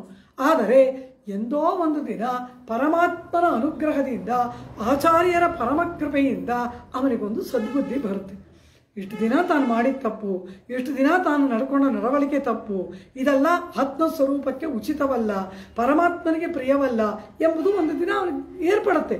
ಯಾವತ್ತೋ ಒಂದಿನ ಪರಮಾತ್ಮ ಅವನಿಗೆ ಸದ್ಬುದ್ಧಿ ಕೊಡದಾರನ ಹಾಗೆ ಬುದ್ಧಿಯನ್ನು ಕೊಟ್ಟಾಗ ಅವನು ಒಳ್ಳೆಯವನಾಗಿ ಸಜ್ಜನನಾಗಿ ಭಕ್ತನಾಗಿ ಮಾರ್ಪಾಡನ್ನು ಹೊಂದುತ್ತಾನೆ. ಹಾಗೆ ಹೊಂದಿ ದೇವಸ್ಥಾನಕ್ಕೆ ಬರ್ತಾನೆ. ಚೆನ್ನಾಗಿ ಶುಚಿರ್ಭೂತನಾಗಿ ಸ್ನಾನ ಮಾಡಿಕೊಂಡು ಆ ತಿರುಮಣ್ಕಾಪಲ್ಲ ಧರಿಸಿಕೊಂಡು ಪರಮಾತ್ಮನ ಮುಂದೆ ಬಂದು ನಿಂತಿರ್ತಾನೆ. ಆಗ ದೇವಸ್ಥಾನಕ್ಕೆ ಬೇರೆಯವ್ರು ಬಂದಿರ್ತಾರಲ್ಲ, ನೆನ್ನೆ ಮೊನ್ನೆ ತನಕ ಆಗಿದ್ದ, ಈಗ ನೋಡು ಹೇಗೆ ಬಂದಿದ್ದಾರೆ ಅಂತ ಮಾತಾಡಿದರೆ ಹಾಗೆ ಮಾತನಾಡುವವರು ನರಕಕ್ಕೆ ಹೋಗ್ತಾರೆ. ಹೇಳ್ಕೂಡ್ದು. ಕಾರಣ ಏನು? ಹಾಗಿದ್ದವನನ್ನ ಹೀಗೆ ಪರಮಾತ್ಮ ಮಾರ್ಪಡಿಸಿದ್ದಾನೆ. ಅದು ಪರಮಾತ್ಮನ ಕೃಷಿ. ಬಂಜರ ಭೂಮಿ, ಒಂದು ಬೀಜನೂ ಬಳಕೆ ಹೊಡೆಯಲ್ಲ ಅಂತಿದ್ವಿ. ಅಲ್ಲಿ ಚೆನ್ನಾಗಿ ಉತ್ತು ಬಿತ್ತು ನೀರು ಹಾಯಿಸಿ ಕಷ್ಟಪಟ್ಟು ಪೈರು ನೆಟ್ಟು ಪೈರು ಬರೆಸಿದ್ರೆ ಆ ರೈತ ಎಷ್ಟು ಕಷ್ಟಪಟ್ಟಿದ್ದಾನೆ. ಪರಮಾತ್ಮ ಈ ಆತ್ಮನನ್ನು ಸನ್ಮಾರ್ಗಕ್ಕೆ ತರೋಕ್ಕೆ ಎಷ್ಟು ಕೃಷಿ ಮಾಡಿದ್ದಾನೆ. ನೀನವನನ್ನು ನಿಂದನೆ ಮಾಡಿದ್ರೆ ಪರಮಾತ್ಮನ ಕೃಷಿಯನ್ನು ನಿಂದನೆ ಮಾಡಿದಂತೆ, ಪರಮಾತ್ಮನ ಪ್ರಯತ್ನವನ್ನು ನಿಂದನೆ ಮಾಡಿದಂತೆ, ಪರಮಾತ್ಮನ ಪ್ರಯತ್ನವನ್ನು ಅವಹೇಳನ ಮಾಡಿದಂತೆ. ನಿನ್ನೆ ತನಕ ಆಗಿದ್ದ, ಇವತ್ತು ಬನ್ನಿ, ನಿನ್ನೆ ಆಗಿದ್ದ, ಇವತ್ತು ಪರಮಾತ್ಮನ ಕೃಪೆಯಿಂದ ಹೀಗಾಗಿದ್ದಾನ ಅಂತ ಸಂತೋಷ ಪಡು. ಗೀತೆಯಲ್ಲಿ ಹೇಳ್ತಾನೆ ಪರಮಾತ್ಮ, ಅಪಿಚೇತ್ ಸುದುರಾಚಾರೋ ಭಜತೆ ಮಾಮನನ್ಯವಾಕ್ ಸಾಧುರೇವ ಸಮಂತವ್ಯ ಸಮ್ಯಕ್ ವ್ಯವಸಿತೋಪಿ ಸಹ. ಗೀತಾಚಾರ್ಯನಾದ ಕೃಷ್ಣ ಅರ್ಜುನನಿಗೆ ಹೇಳೋ ಮಾತು, ದುರಾಚಾರೋಪಿ ಸರ್ವಾಶಿ ಅಂದ್ಬಿಟ್ಟ. ಪರಮ ದುರಾಚಾರಿ ಸರ್ವಾಶಿ, ಕಂಡದ್ದನ್ನೆಲ್ಲ ತಿಂತಾನೆ. ಅದು ತಿನ್ನಬೇಕು ಇದು ತಿನ್ನಬೇಕು ಅನ್ನೋದೇ ಇಲ್ಲ. ಹಾವು ಹಲ್ಲಿಯಿಂದ ಮನುಷ್ಯ ತಿನ್ನಕ್ಕೆ ಶುರು ಮಾಡೋ ಆಯ್ತಲ್ವ, ಇನ್ನೇನು ಬಾಕಿ ಬಿಟ್ಟಿದ್ದಾನೆ ಮನುಷ್ಯ, ಎಲ್ಲ ತಿಂದಾಯ್ತು. ಆ ರೀತಿ ಸರ್ವಾಶಿ ಕಂಡದ್ದನ್ನೆಲ್ಲ ತಿನ್ನುವವನು. ಪರಮ ದುರಾಚಾರಿ ಕಂಡದ್ದನ್ನೆಲ್ಲ ಅಂದರೆ ಅರ್ಥ ಏನು? ಕಂಡದ್ದನ್ನೆಲ್ಲ ತಿನ್ನೋದು ಮಹಾಪಾಪ ಅನ್ನೋದು. ಪರಮಾತ್ಮ ಗೀತೆಯಲ್ಲಿ ಹೇಳ್ತಾ ಇದ್ದಾನೆ, ದುರಾಚಾರೋಪಿ ಸರ್ವಾಶಿ, ಕಂಡದ್ದನ್ನೆಲ್ಲ ತಿನ್ನುವವನಾಗಿ ಪರಮ ದುರಾಚಾರಿಯಾಗಿ ಇರುವವನು ಯಾವುದೋ ಒಂದು ಕೃಪೆಯಿಂದ ಮಾಂ ಭಜತೆ ಅನನ್ಯ ಭಾಕ್, ನನ್ನನ್ನು ಭಜಿಸುವನಾಗಿ ನನ್ನ ಭಕ್ತನಾಗಿ ಆದರೆ ಅವನನ್ನ ಪರಮ ಸಾಧು ಎಂಬುದಾಗಿಯೇ ತಿಳಿಯಬೇಕು. ಸಾಧುರೇವ, ಸಾಧು ಸಮಂತವ್ಯ ಅಲ್ಲ, ಸಾಧುರೇವ ಅಂದ್ರೆ ಏನು? ಅವನನ್ನ ಬೇರೆ ವಿಧವಾಗಿ ಯಾವ ಕಾರಣದಿಂದಲೂ ಭಾವಿಸಕೂಡುದು ಆಜ್ಞೆ ಮಾಡ್ತಾನೆ ಕೃಷ್ಣ. ಸಾಧುರೇವ ಸಮಂತವ್ಯ, ಅವನನ್ನು ಸಾಧು ಎಂಬುದಾಗಿಯೇ ಭಾವಿಸಬೇಕು. ಅವನ ಜೊತೆಯಲ್ಲಿ ಬಹಳ ಭಯಭಕ್ತಿಯಿಂದ ನಡೆದುಕೊಳ್ಳಬೇಕು, ಗೌರವದಿಂದ ನಡೆದುಕೊಳ್ಳಬೇಕು ಅಂತಾನೆ. ಹೀಗೆ ದುರಾಚಾರಿಯಾದವನನ್ನ ಪರಮಾತ್ಮನೇ ಸಾಧು ಅಂದ ಮೇಲೆ ಅವನು ತಪ್ಪು ಮಾಡಿದಾನೆ ಅಂತ ಹೇಳೋಕೆ ನಾವ್ಯಾರು? ಅದಕ್ಕೆ ಮೇಲೆ ಶಾಸ್ತ್ರಗಳು ಒಂದು ಮಾತು ಹೇಳುತ್ತೆ. ಪಾಂಚರಾತ್ರ ಆಗಮದ ಸಾತ್ವತ ಸಂಹಿತೆಯಲ್ಲಿ ಒಂದು ಮಾತಿದೆ. ಅದೇನು ಹೇಳುತ್ತೆ? ದುರಾಚಾರೋಪಿ ಸರ್ವಾಶಿ ಕೃತಘ್ನೋ ನಾಸ್ತಿಕ ಪುರ ಸಮಾಶ್ರಯೇ ಆದಿದೇವಂ ಶರಣಂ ಯದಿ ನಿರ್ದೋಷಂ ವಿದ್ಧಿತಂ ಜಂತುಂ ಪ್ರಭಾವಾತ್ ಪರಮಾತ್ಮನಃ. ಪರಮದುಷ್ಟನಾಗಿ ಪರಮ ದುರಾಚಾರಿಯಾಗಿ ಇರುವ ಒಬ್ಬನು ಪರಮಾತ್ಮ ಕೃತಜ್ಞನ, ಮಾಡಿದ ಉಪಕಾರವನ್ನು ಮರೆತವನು. ನಾಸ್ತಿಕ, ಪರಮಾತ್ಮ ಪುಣ್ಯ ಪಾಪಗಳನ್ನೇ ನಂಬದವನು. ಪರಮ ನಾಸ್ತಿಕ, ಕಂಡದ್ದೆಲ್ಲ ತಿನ್ನುವವನು, ಮಾಡಿದ ಉಪಕಾರವನ್ನು ಮರೆಯುವ ಕೃತಜ್ಞ, ದುರಾಚಾರಿ. ಏನೇನು ಕೆಟ್ಟ ಗುಣ ಇದೆಯೋ ಅಷ್ಟು ಅವನಲ್ಲಿತ್ತು. ಆದರೆ ಪರಮಾತ್ಮನ ಕೃಪೆಯಿಂದ ಅವನು ಪರಮಾತ್ಮನನ್ನು ಆಶ್ರಯಣ ಮಾಡಿಬಿಟ್ಟ.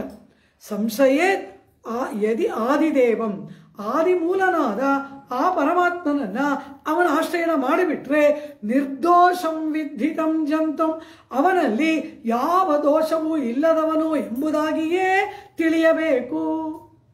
ಕಾರಣ, ಇವಾಗ ನಾವೊಂದು ದೃಷ್ಟಾಂತ ಕೇಳೋದಾದರೆ, ನಾವು ಏನಾದರೂ ಮಾಡಬೇಕು ಅಂದರೆ ಅದನ್ನು ಕಾಯಿಸ್ತೀವಿ, ಇಲ್ಲ ಬೆಂಕಿಯಲ್ಲಿ ಹಾಕ್ತೀವಿ, ಆವಾಗ ಅದು ಶುದ್ಧವಾಗುತ್ತೆ ಅಂತ.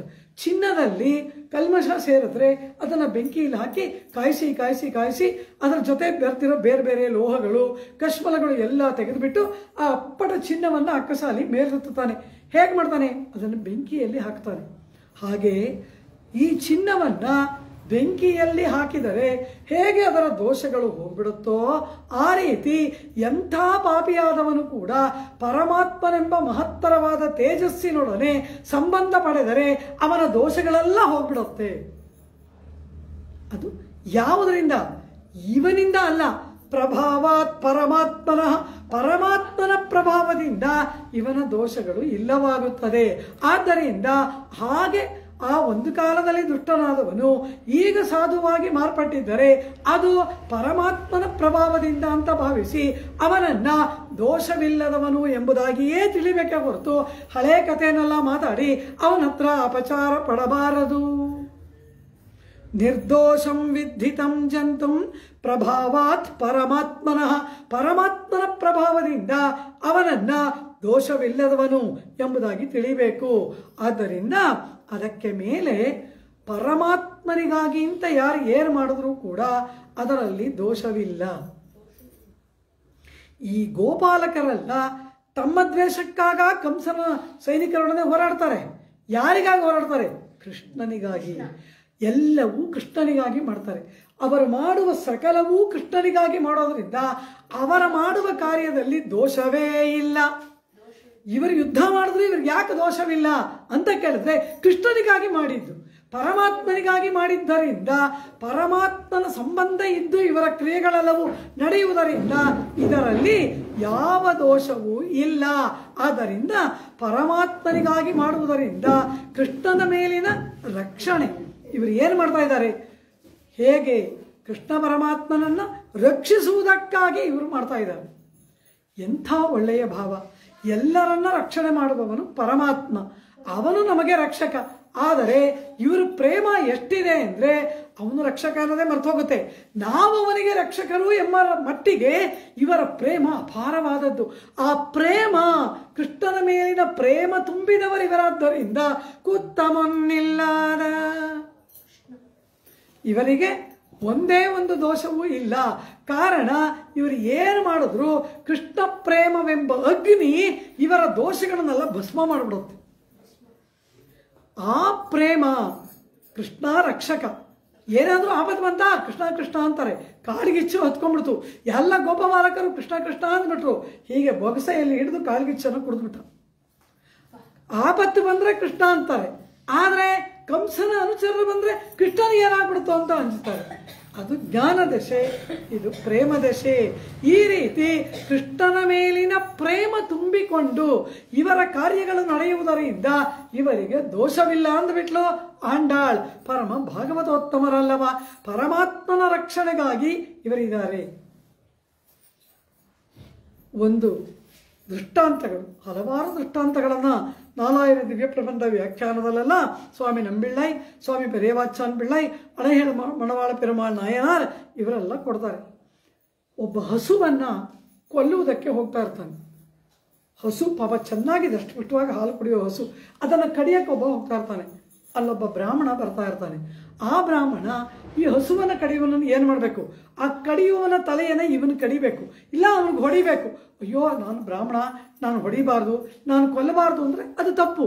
ಗೋರಕ್ಷಣೆ ಮಾಡುವುದಕ್ಕಾಗಿ ಈ ಬ್ರಾಹ್ಮಣ ಆಯುಧವನ್ನು ಹಿಡಿದರೂ ಕೂಡ ಅದು ಅಪರಾಧ ಅಲ್ಲ. ಯಾಕೆ ಅಂತ ಕೇಳಿದ್ರೆ, ಶಸ್ತ್ರಂ ದ್ವಿಜಾತಿಭಿರ್ಧಾರ್ಯಂ ಧರ್ಮ ಯತ್ರ ಉಪರುಧ್ಯತೆ. ಶಾಸ್ತ್ರ ಹೇಳ್ಬಿಡ್ತು, ಧರ್ಮಕ್ಕೆ ಹಾನಿ ಏರ್ಪಡುವಾಗ ಬ್ರಾಹ್ಮಣ ಬೇಕಾದರೂ ಶಸ್ತ್ರ ಹಿಡಿಯಬಹುದು. ಧರ್ಮಕ್ಕೆ ಅಪಚಾರ, ಧರ್ಮಕ್ಕೆ ಸಂಕಟ ಏರ್ಪಟ್ಟಾಗ ಬ್ರಾಹ್ಮಣ ಬೇಕಾದರೂ ಯುದ್ಧ ಮಾಡು, ಯಾರನ್ನು ಬೇಕಾದರೂ ಹೊಡೆದ್ಬಿಟ್ರು. ಕಾರಣ ಧರ್ಮ ಉಳಿಬೇಕು. ನಿನ್ನ ವರ್ಣಧರ್ಮ ನೋಡಿಕೊಂಡು ನೀನು ಜಗತ್ತಿನ ಧರ್ಮವನ್ನು ಹಾಳು ಮಾಡಬಾರ್ದು. ಅದನ್ನು ಕಾಪಾಡಬೇಕಾದ್ರೆ ನಿನ್ನ ವರ್ಣಧರ್ಮವನ್ನು ಬಿಟ್ಟಾದರೂ ಈ ಧರ್ಮವನ್ನು ಕಾಪಾಡು ಅಂದ್ಬಿಟ್ರು. ಯಾರೋ ದೇವಸ್ಥಾನಕ್ಕೆ ಬೆಂಕಿ ಇಡ್ತಾ ಇರ್ತಾರೆ, ಅಯ್ಯೋ ನಾ ಯುದ್ಧ ಮಾಡಬಾರ್ದು ಅಂತ ಕೂತಿರ್ತಾರೆ. ಆ ಬೆಂಕಿ ಹಿಡಿಯೋನು ತಲೆ ಮೇಲೆ 4 ಚಚ್ಚಬೇಕು. ಇವನು ಬ್ರಾಹ್ಮಣನೋ ಕ್ಷತ್ರಿಯನೋ ವೈಶ್ಯನೋ ಶೂದ್ರನೋ ಅದು ಮುಖ್ಯವಲ್ಲ, ದೇವಾಲಯದ ರಕ್ಷಣೆ ಮುಖ್ಯ. ಧರ್ಮ ಯತ್ರ ಉಪರುಧ್ಯತೆ, ಧರ್ಮಕ್ಕೆ ಹಾನಿ ಏರ್ಪಟ್ಟಾಗ ಯಾರು ಬೇಕಾದರೂ ಆಯುಧ ಹಿಡಿಬೋದು ಅಂದ್ಬಿಡ್ತು ಶಾಸ್ತ್ರ. ಇಲ್ಲಿ ಕೃಷ್ಣ ಸಿದ್ಧ ಧರ್ಮ, ಸಾಕ್ಷಾತ್ ಧರ್ಮವೇ ಕೃಷ್ಣ. ಕೃಷ್ಣಂ ಧರ್ಮಂ ಸನಾತನಂ ವಿದುಹು ತತ್ವತೋ ಯೇ ರಾಜನ್ನೇ ಕೃಷ್ಣಂ ಧರ್ಮಂ ಸನಾತನಂ. ಎಲ್ಲರೂ ಏನು ಹೇಳ್ತಾ ಇದ್ದಾರೆ, ಕೃಷ್ಣನೇ ಸಾಕ್ಷಾತ್ ಧರ್ಮ ಅಂತ ಇದ್ದಾರೆ. ಈ ಸಾಮಾನ್ಯ ಧರ್ಮಗಳಿಗೆ ಆಪತ್ತಿ ಏರ್ಪಟ್ರೇನೆ ಯಾರು ಬೇಕಾದರೂ ಆಯುಧ ಹಿಡಿಯಬಹುದು ಅಂದರೆ, ಸಾಕ್ಷಾತ್ ಧರ್ಮವಾದ ಕೃಷ್ಣನಿಗೆ ಆಪತ್ತಿ ಏರ್ಪಟ್ಟಾಗ ಇವರು ಯುದ್ಧ ಮಾಡಿದ್ರೆ ದೋಷ ಎಲ್ಲಿ ಬಂತು? ಕುತ್ತ ಮೊನ್ನಿಲ್ಲದ ಕೋವಲರ್. ಮಹಾಭಾರತ ಯುದ್ಧದಲ್ಲಿ ದ್ರೋಣರು ಯುದ್ಧಕ್ಕೆ ಬರ್ತಾರೆ. 10 ದಿನ ಭೀಷ್ಮರು ಸೇನಾಧಿಪತಿಗಳು, ಭೀಷ್ಮರು ಶರಶೈಯಲ್ಲಿ ಮಲಗಿದ ಮೇಲೆ 5 ದಿನ ದ್ರೋಣರು ಸೇನಾಧಿಪತ್ಯ. ಬ್ರಾಹ್ಮಣರು ದ್ರೋಣರು. ಈ ಕುರುಕುಲಕ್ಕೆ ಪಾಂಡವರಿಗೆಲ್ಲ ಧನುರ್ವಿದ್ಯೆಯನ್ನು ಕಲಿಸಿದ ಗುರು ಅವರು ಬ್ರಾಹ್ಮಣರು. ಆ ಬ್ರಾಹ್ಮಣ ಯುದ್ಧಕ್ಕೆ ಬಂದಿದ್ದಾರೆ. ಆಗ ಅಶ್ವತ್ಥಾಮೋ ಹತಃ ಅನ್ನೋದು ಕೇಳಿಬಿಟ್ಟು ಒಂದು ಕ್ಷಣ ಮೈಮರೆತಾಗ ಅರ್ಜುನನನ್ನು ನೋಡಿ ಕೃಷ್ಣ ಹೇಳ್ತಾನೆ, ಬಿಡು ಬಾಣವನ್ನ ಅಂತ. ಅರ್ಜುನನಿಗೆ ಹಿಂಜರಿಕೆ, ಅಯ್ಯೋ ಗುರು ಆಯ್ತಲ್ಲ, ಬ್ರಾಹ್ಮಣರಾಯ್ತಲ್ಲ, ಅವರನ್ನು ಕ್ಷತ್ರಿಯನಾದ ನಾನು ಕೊಲ್ಲುವುದಾ ಅಂತ. ಕೃಷ್ಣ ಒಂದೇ ಮಾತು ಹೇಳ್ತಾನೆ, ಇವನ ಬ್ರಾಹ್ಮಣ ದುರ್ಯೋಧನನು ಕೊಡುವ ಹಣದಾಸೆಗಾಗಿ ಕ್ಷತ್ರಿಯನಂತೆ ಯುದ್ಧಕ್ಕೆ ಬಂದಿದ್ದಾನೆ. ಇವನ ಬ್ರಾಹ್ಮಣ, ಹಿಂದೆ ಮುಂದೆ ನೋಡಬೇಡ, ಹೊಡಿ ಬಾಣನ ಅಂತ. ಧರ್ಮಕ್ಕೆ ಆಪತ್ತು ಬಂದರೆ ಯಾರು ಬೇಕಾದರೂ ಆಯುಧ ಹಿಡಿಬಹುದು. ಈಗ ಧರ್ಮಕ್ಕೆ ಆಪತ್ತು ಬಂದಿಲ್ಲ, ಕೌರವರು ಅಧರ್ಮ ಪಕ್ಷದಲ್ಲಿದ್ದಾರೆ. ಅಧರ್ಮ ಪಕ್ಷದಲ್ಲಿ ನಿಂತು ಯುದ್ಧ ಮಾಡ್ತಾ ಇದ್ದಾನೆ. ಇವನೇನು ಧರ್ಮ ಕಾಪಾಡ್ತಾ ಇದ್ದಾನೆ? ಇವನಿಗೆ ಅಲ್ಲಿ ಬ್ರಾಹ್ಮಣ್ಯ ಕೊಲ್ಲು ಅಂತ ಕೃಷ್ಣ. ಹೀಗೆ ಧರ್ಮಕ್ಕೆ ಆಪತ್ತು ಬಂದರೆ ಆಯುಧ ಹಿಡಿಬಹುದು. ಈ ಹಣದಾಸೆಗೆ, ಕೌರವ ದುರ್ಯೋಧನ ಕೊಡುವ ಹಣದಾಸೆಗಾಗಿ ಯುದ್ಧ ಮಾಡಕ್ಕೆ ಬಂದ ಇವನಿಗೆ ಅಲ್ಲಿ ಬ್ರಾಹ್ಮಣ್ಯ ಅಂತಾನೆ ಕೃಷ್ಣ ಪರಮಾತ್ಮ. ಆ ರೀತಿ ಧರ್ಮಕ್ಕೆ ಆಪತ್ತು ಬಂದಾಗ ಯಾರು ಬೇಕಾದರೂ ಯುದ್ಧವನ್ನು ಮಾಡಬಹುದು. ಆದ್ದರಿಂದ ಇವರಿಗೆ ಕೃಷ್ಣನಿಗೆ ರಕ್ಷಣೆ ಮಾಡುವುದಕ್ಕಾಗಿ ಇವರುಗಳು ಆಯುಧವನ್ನು ಹಿಡಿಯೋದ್ರಿಂದ ಇವರಿಗೆ ದೋಷವಿಲ್ಲ. ವರ್ಣಧರ್ಮವನ್ನು ಬಿಟ್ಟ ದೋಷವಿಲ್ಲ. ಅದಕ್ಕೆ ಮೇಲೆ ಇನ್ನೊಂದು ಹೇಳ್ತಾರೆ ವ್ಯಾಖ್ಯಾನಕಾರ ನಮ್ಮ ತಿರುನಾರಾಯಣಪುರಂ ಜನನ್ಯಾಚಾರ್ಯ ಸ್ವಾಮಿಗಳು ಅದ್ಭುತವಾಗಿ ಇದನ್ನು ವಿವರಿಸ್ತಾರೆ. ಕುತ್ತವನಿಲ್ಲದ ಎಂಬುದನ್ನು 2 ವ್ಯಾಖ್ಯಾನ ತಿರುಪ್ಪಾವೈಗೆ ಒಂದು ಈರಾಯಿರಪ್ಪಡಿ, ಒಂದು ನಾಲಾಯಿರಪ್ಪಡಿ, ಎರಡು ವ್ಯಾಖ್ಯಾನ ಮಾಡಿದ್ದಾರೆ. ತಿರುನಾರಾಯಣಪುರಂ ಈ ದಿವ್ಯ ಕ್ಷೇತ್ರವನ್ನು ಸೇರಿದ ಆಚಾರ್ಯರು ತಿರುಪ್ಪಾವೈಗೆ ಎರಡು ವ್ಯಾಖ್ಯಾನ. ಅದರಲ್ಲಿ ಅವರೊಂದು ಹೇಳ್ತಾರೆ, ಕುಂದ್ರನೆಯ ಕುತ್ತಂ ಶೈನಂ ಗುಣಂ ಕೊಳ್ಳುಂ ಎಂಬುದಾಗಿ ಭಗವದನುಭವಮೇ ದೇಹಯಾತ್ರೆಯಾಯಿರುಪ್ಪಾರ್ಕುಂ ಅನೀತಿಕ್ಕೆ ಪೆರಣಿಲೈ ನಿರ್ಕುಂ. ಪರಮಾತ್ಮನ ಹೊರತಾಗಿ ಬೇರೊಂದನ್ನೂ ಅರಿಯದವರಾಗಿ ಅನವರದ ಭಗವದ್ಧ್ಯಾನ ಕೈಂಕರ್ಯದಲ್ಲಿ ಮುಳುಗಿದವರು ಏನೋ ಕೆಲವು ಅನೀತಿ ಶರೀರ ಇದೆ ಅಲ್ವಾ, ಮನುಷ್ಯ ಮಾತ್ರದವರು ಏನೋ ದೋಷಗಳು ಏರ್ಪಟ್ಟು ಬಿಡುತ್ತೆ. ಹಾಗೆ ಏರ್ಪಟ್ಟರೆ ಪರಮಾತ್ಮ ಅವರಿಗೆ ಬೆನ್ನೆಲುಬಾಗಿ ನಿಂತು ಅವ್ರು ಮಾಡಿದ ತಪ್ಪೇ ಅಲ್ಲ ಅಂತಾನಂತೆ. ಯಾರು ಅನವರತ ಭಗವದ್ಧ್ಯಾನದಲ್ಲಿದ್ದು ಪರಮಾತ್ಮನ ಕೈಂಕರ್ಯದಲ್ಲಿದ್ದು ಪರಮಾತ್ಮನ ಆ ಒಂದು ಧ್ಯಾನವೇ ಅನವರತ ದೇಹಯಾತ್ರೆಯಾಗಿ ಯಾರು ಇರ್ತಾರೆ ಅಂತಹವರ ಅನೀತಿಕ್ಕೆ ಪೆರುಣಿಲೈ ನಿರ್ಕುಂ, ಅಂತಹವರಿಗೆ ಬೆನ್ನೆಲುಬಾಗಿ ಪರಮಾತ್ಮ ನಿಲ್ತಾನೆ. ವಸ್ತ್ರ ಅನ್ನಪಾನಾದಿಗಳೋಡೊಕ್ಕ ಭಗವದ್ಗುಣಂ ಕಲಶಿ ಇರುಪ್ಪಾರ ನೀತಿ ಪೊರುಕೊಂ. ಲೋಕದಲ್ಲಿ ಅನ್ನಪಾನ ವಸ್ತ್ರ ಇದೂ ಇದೆ, ಜೊತೆಗೆ ಪರಮಾತ್ಮನಲ್ಲಿ ಭಕ್ತಿನೂ ಇದೆ, ಎರಡೂ ಇದೆ ಇವರಿಗೆ. ಇಂಥವ್ರು ಏನಾದರೂ ತಪ್ಪು ಮಾಡಿದ್ರೆ ಸಹಿಸ್ಕೋತಾನಂತೆ. ಅವ್ರು ತಪ್ಪು ಮಾಡಿದ್ರೆ ಸಪೋರ್ಟ್ ಮಾಡ್ತಾನೆ, ಇವರು ತಪ್ಪು ಮಾಡಿದ್ರೆ ಸಹಿಸ್ಕೋತಾನೆ. ಏನೋ ಒಳ್ಳೆಯವರು, ಏನೋ ಪಾಪ ಪ್ರಮಾದದಿಂದ ಏರ್ಪಟ್ಟಿದೆ ಅಂತ ಸಹಿಸ್ಕೊಳ್ತಾನಂತೆ.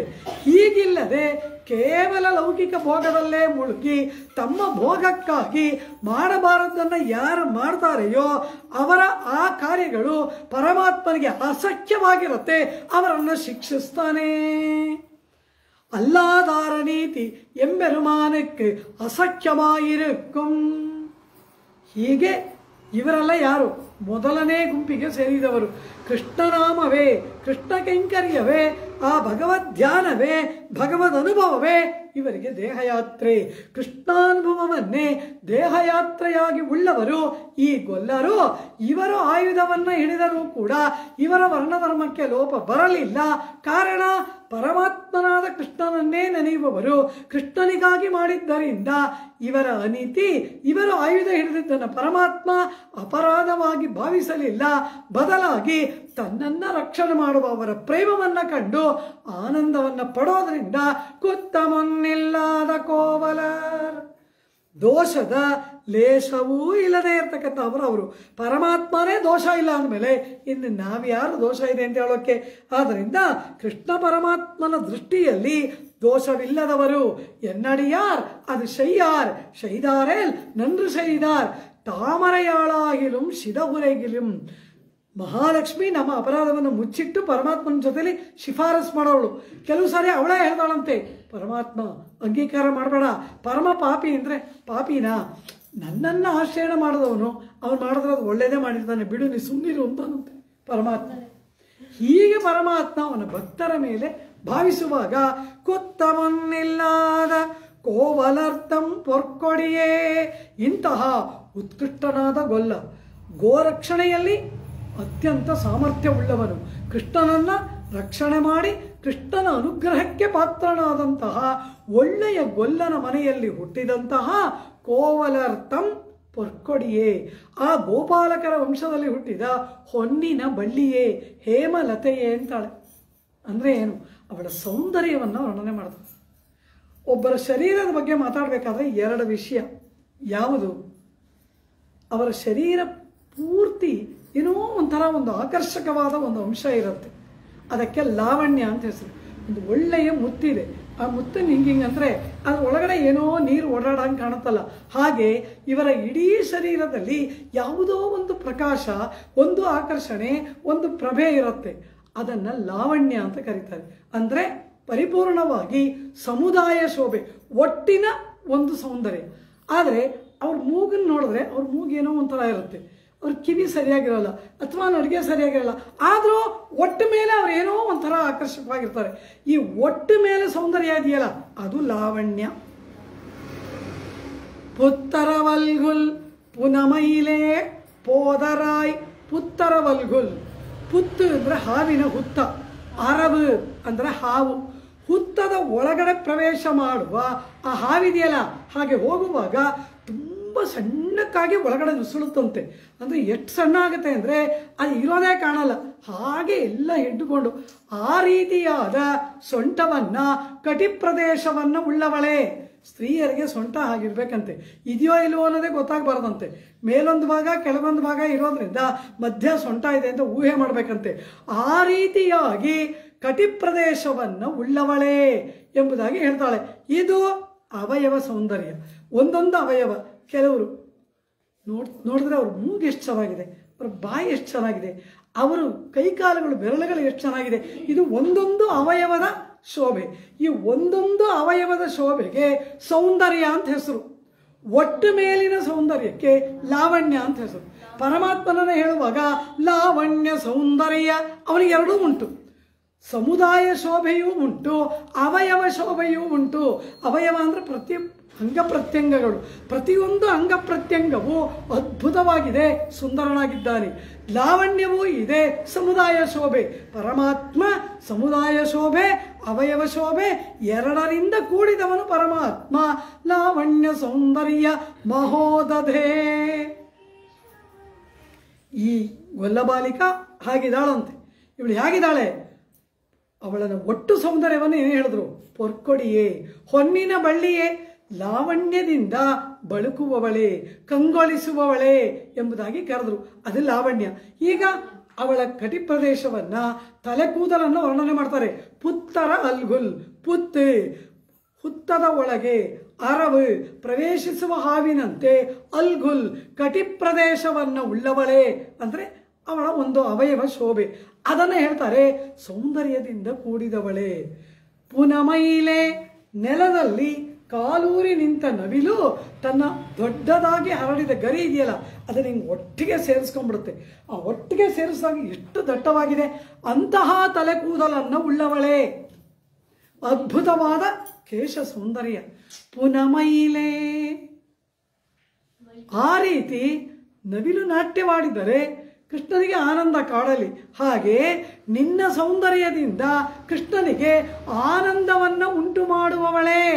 ನಿನ್ನ ಸೌಂದರ್ಯದಿಂದ, ಲಾವಣ್ಯದಿಂದ ಕೃಷ್ಣನಿಗೆ ಪರಮ ಪ್ರೇಮವನ್ನು ಉಂಟು ಮಾಡುವ ನಾಯಕಿಯೇ ಎಂಬುದು ಇವರ ಭಾವ. ನಿನ್ನೆ ದಿನ ಅವಳ ಮನೆಯನ್ನು ಕೊಂಡಾಡಿದ್ರು, ಈ ದಿನ ಇವಳ ಅದ್ಭುತ ಲಾವಣ್ಯ ಸೌಂದರ್ಯವನ್ನೇ ಕೊಂಡಾಡ್ತಾರೆ. ಕಾರಣ ಏನು? ಭಾಗವತರಿಗೆ ಸಂಬಂಧಪಟ್ಟದ್ದು ಎಲ್ಲವೂ ಉದ್ದೇಶ. ಅದವರ ಮನೆಯೋ, ಅದವರು ಕೊಟ್ಟ ಪ್ರಸಾದವೋ, ಅದವರ ಶರೀರವೋ, ಅದವರ ಮಾತೋ, ಅದವರ ಅಭಿಪ್ರಾಯವೋ ಎಲ್ಲವೂ ಕೂಡ ಪರಮ ಉದ್ದೇಶ. ಒಂದು ಬೇರಿದೆ, ಮಂಜಿಕ್ಕೊಡಿ ಅಂತ ಹೇಳ್ತಾರೆ ಅದನ್ನು. ಅದು ನೆಲದ ಒಳಗಡೆ ಬಿಡುತ್ತೆ, ತುಂಬ ಒಳ್ಳೆ ವಾಸನೆ. ಅದನ್ನು ಮಣ್ಣಿಂದ, ನೆಲದಿಂದ ಅದನ್ನು ತೆಗೆದ್ರೆ ಅದನ್ನು ತೊಳೆದ್ರೆ ಅದರ ವಾಸನೆ ಹೋಗ್ಬಿಡುತ್ತೆ. ಆ ಮಣ್ಣು ಸಮೇತ ಅದನ್ನು ಮುಡ್ಕೋಬೇಕು.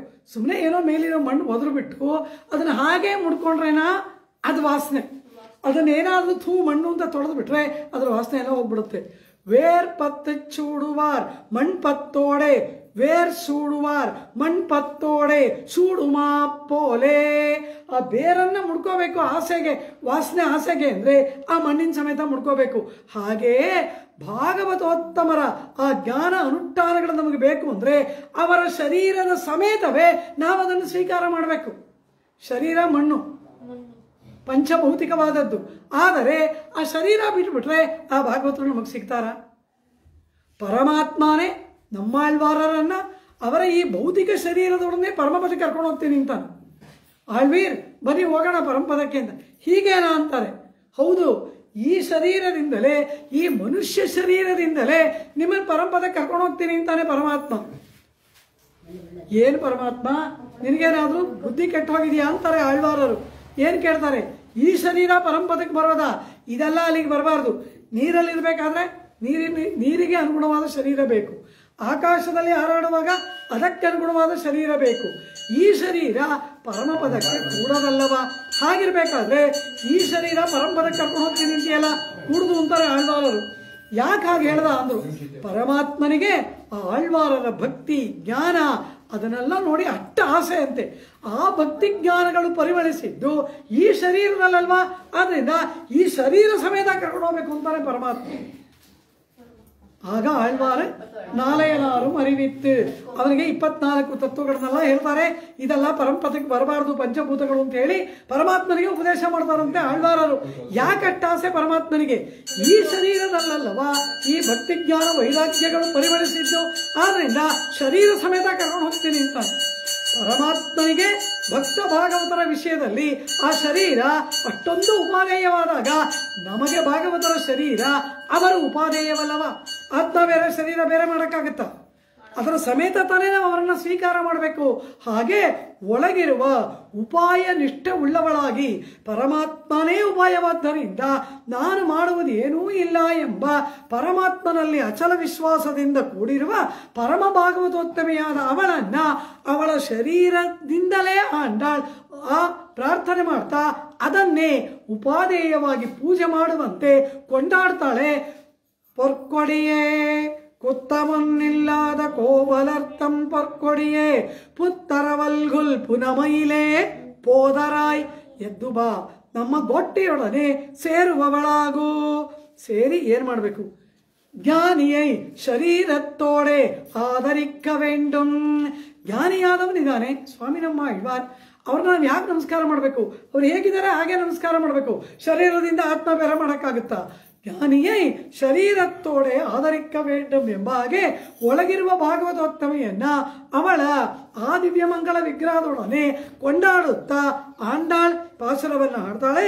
ಪುತ್ತರ ವಲ್ಗುಲ್ ಪುನಮೈಲೆ ಪೋದರಾಯ್. ಹೀಗೆ ಈ ಲಾವಣ್ಯವತಿಯ ಸೊಬಗನ್ನ ತಾವು ಕಾಣಬೇಕು ಅನ್ನೋ ಆಸೆ ಬಂದು, ಇನ್ನೊಂದು ಇಂತಹ ದಿವ್ಯಾದ್ಭುತವಾದ ಸೌಂದರ್ಯ ಉಳ್ಳವಳು ಇವಳು ನಮಗೆ ನಾಯಕಿಯಾದರೆ ಇವಳ ಸೌಂದರ್ಯಕ್ಕೆ ಮರುಳಾಗಿ ಕೃಷ್ಣ ನಮ್ಮನ್ನು ಅಂಗೀಕಾರ ಮಾಡ್ತಾನೆ. ಇದು ಒಂದು. ಇನ್ನೊಂದು ಭಾವ ಏನು? ಪೋದರಾಯ್. ಹೇಗೆ ಆ ಕಾಡಿಗೆ ಸೊಬಗನ್ನ ನವಿಲು ಉಂಟು ಮಾಡುತ್ತದೆಯೋ ಹಾಗೆ ಈ ಗೋದಾಗೋಟಿ ಎಂಬ ಸ್ತ್ರೀಯರ ಒಂದು ವನ, ಈ ವನಕ್ಕೆ ನಿನ್ನಿಂದ ಶೋಭೆ ಏರ್ಪಡಲಿ, ಅದಕ್ಕಾಗಿ ಎದ್ದು ಬಾ ಅಂತಾಳೆ. ಅವಳು ಕೇಳ್ತಾಳೆ, ನಾನೊಬ್ಳು ಬಂದ್ರೆ ಸಾಕ? ಎಲ್ರೂ ಬರ್ಬೇಕಲ್ಲವಾ? ಸುತ್ತತ್ತೆ ತೋಳಿಮಾರೆಲ್ಲಾರು ಬಂದೆ ನಿನ್ ಮುತ್ತಂ ಪುಹುಂದೆ. ಸುತ್ತಲೂ ಇರುವ ನಿನ್ನ ಎಲ್ಲ ಗೆಳತಿಯರು ಬಂದಾಯ್ತು. ಸುತ್ತತ್ತು ನಿನ್ನ ಸುತ್ತಮುತ್ತಲೂ ಇರ್ತಕ್ಕಂತಹ ಗೋಕುಲದಲ್ಲಿರುವ ಎಲ್ಲ ನಿನ್ನ ಸಖಿಯರು ಯಾರ್ಯಾರು ಗೆಳತಿಯರಿದ್ದಾರೆ ಎಲ್ಲರೂ ನಿನ್ ಮುತ್ತಂ ಪುಹುಂದೆ ನಿನ್ನ ಮನೆಯ ಅಂಗಳದಲ್ಲಿ ಬಂದು ನಿಂತಿದ್ದೀವಿ ಅಂದ್ರು. ಅದೇ ನನ್ನ ಮನೆ ಅಂಗಳ ವಿಶೇಷಣ ಅಂದ್ರು. ಕೃಷ್ಣನಿಗೆ ಪರಮ ಪ್ರಿಯವಾದ ಅಂಗಳವಂತೆ. ಯಶೋದೆ ಕೈಯಲ್ಲಿ ಕೋಲು ಹಿಡ್ಕೊಂಡು ಒಟ್ಟಿಸ್ಕೊಂಡು ಬಂದ್ರೆ ಇವಳು ಮನೆ ಅಂಗಳದಲ್ಲಿ ಬಂದು ಬಚ್ಚಿಟ್ಕೊಡ್ತಾನಂತೆ. ಆ ಅಂಗಳದಲ್ಲಿ ಒಂದು ಬಾಗಿಲಿದೆ, ಅದರಿಂದ ಬಚ್ಚಿಟ್ಕೊಂಡು ಅಮ್ಮ ಏನ್ ಮಾಡ್ತಿದ್ದಾಳೆ ಅಂತ ನೋಡ್ತಾನಂತೆ. ಹೀಗೆ ಅಲ್ಲಿ ಮುತ್ತತ್ತೋಡು ಪುಹುಂದೆ ಪುನ್ಮುರುವಲ್ ಶೈದೆ ಆ ಅಂಗಳದಲ್ಲಿ ನಿಂತ್ಕೊಂಡು ನೋಡ್ದ್ಯಾ ಅಂತ ಗೋಪಿಕೆಯರನ್ನ ಆಟ ಆಡಿಸ್ತಾನೆ. ಆ ಅಂಗಳದಲ್ಲಿ ಬಂದು ನಿಂತ್ಕೊಂಡು ಅವ್ರನ್ನ ನೋಡಿ ಮುಗುಳ್ ನಗ್ತಾನಂತೆ, ತುಂಟು ನಗೆಯನ್ನು ನಗ್ತಾನಂತೆ. ಅಂಥ ಅಂಗಳವಲ್ಲವ ಇದು. ಕೃಷ್ಣನಿಗೆ ಪರಮ ಪ್ರಿಯವಾದ ಅಂಗಳ. ಅಷ್ಟು ಮಾತ್ರವಲ್ಲ, ನೀನು ನಿನ್ನ ಸಖಿಯರು ಆಟವಾಡುವ ಅಂಗಳ, ಅಂದರೆ ಭಾಗವತೋತ್ತಮರೆಲ್ಲ ಸೇರುವ ಅಂಗಳ ಇದು. ಇವಳ ಸಖಿಯರು ಕೃಷ್ಣನನ್ನ ಪ್ರೇಮ ಮಾಡುವವರಲ್ಲವ. ಯಾರ್ಯಾರಿಗೆ ಕೃಷ್ಣ ಪ್ರೇಮವೋ ಅವರೆಲ್ಲ ಭಾಗವತೋತ್ತಮರು. ಆ ನಿನ್ನ ಸಖಿಯರಲ್ಲ ಕೂಡುವ ಅಂಗಳ. ಕೃಷ್ಣನಿಗೆ ಪ್ರಿಯವಾದ ಅಂಗಳ, ನಿನ್ನ ಸಖಿಯರಿಗೆ ಪ್ರಿಯವಾದ ಅಂಗಳ, ಭಾಗವತೋತ್ತಮರಿಗೆ ಪ್ರಿಯವಾದದ್ದು ಅಂತಹ ಮುತ್ತಂ ನಿನ್ನ ಮನೆಯ ಅಂಗಳವನ್ನ ಪುಹುಂದೆ ಒಳಹೊಕ್ಕು ಎಲ್ಲರೂ ಬಂದಿದ್ದಾರೆ. ಸುತ್ತತ್ತು ತೋಳಿಮಾರ್ ಎಲ್ಲಾರು ಒಂದು ನಿನ್ ಮುತ್ತಂ ನಿನ್ನ ಮನೆಯ ಅಂಗಳ ಅನ್ನೋಕ್ಕೋಸ್ಕರ ಕೃಷ್ಣ ಇಲ್ಲಿ ಓಡ್ ಬರ್ತಾನಂತೆ. ನನ್ನ ಪ್ರಿಯತಮೆ ಇರುವ ಮನೆ ಅವಳ ಮನೆ ಅಂಗಳ ಅಂತ ಅವನು ಓಡ್ ಬರ್ತಾನಲ್ಲವ.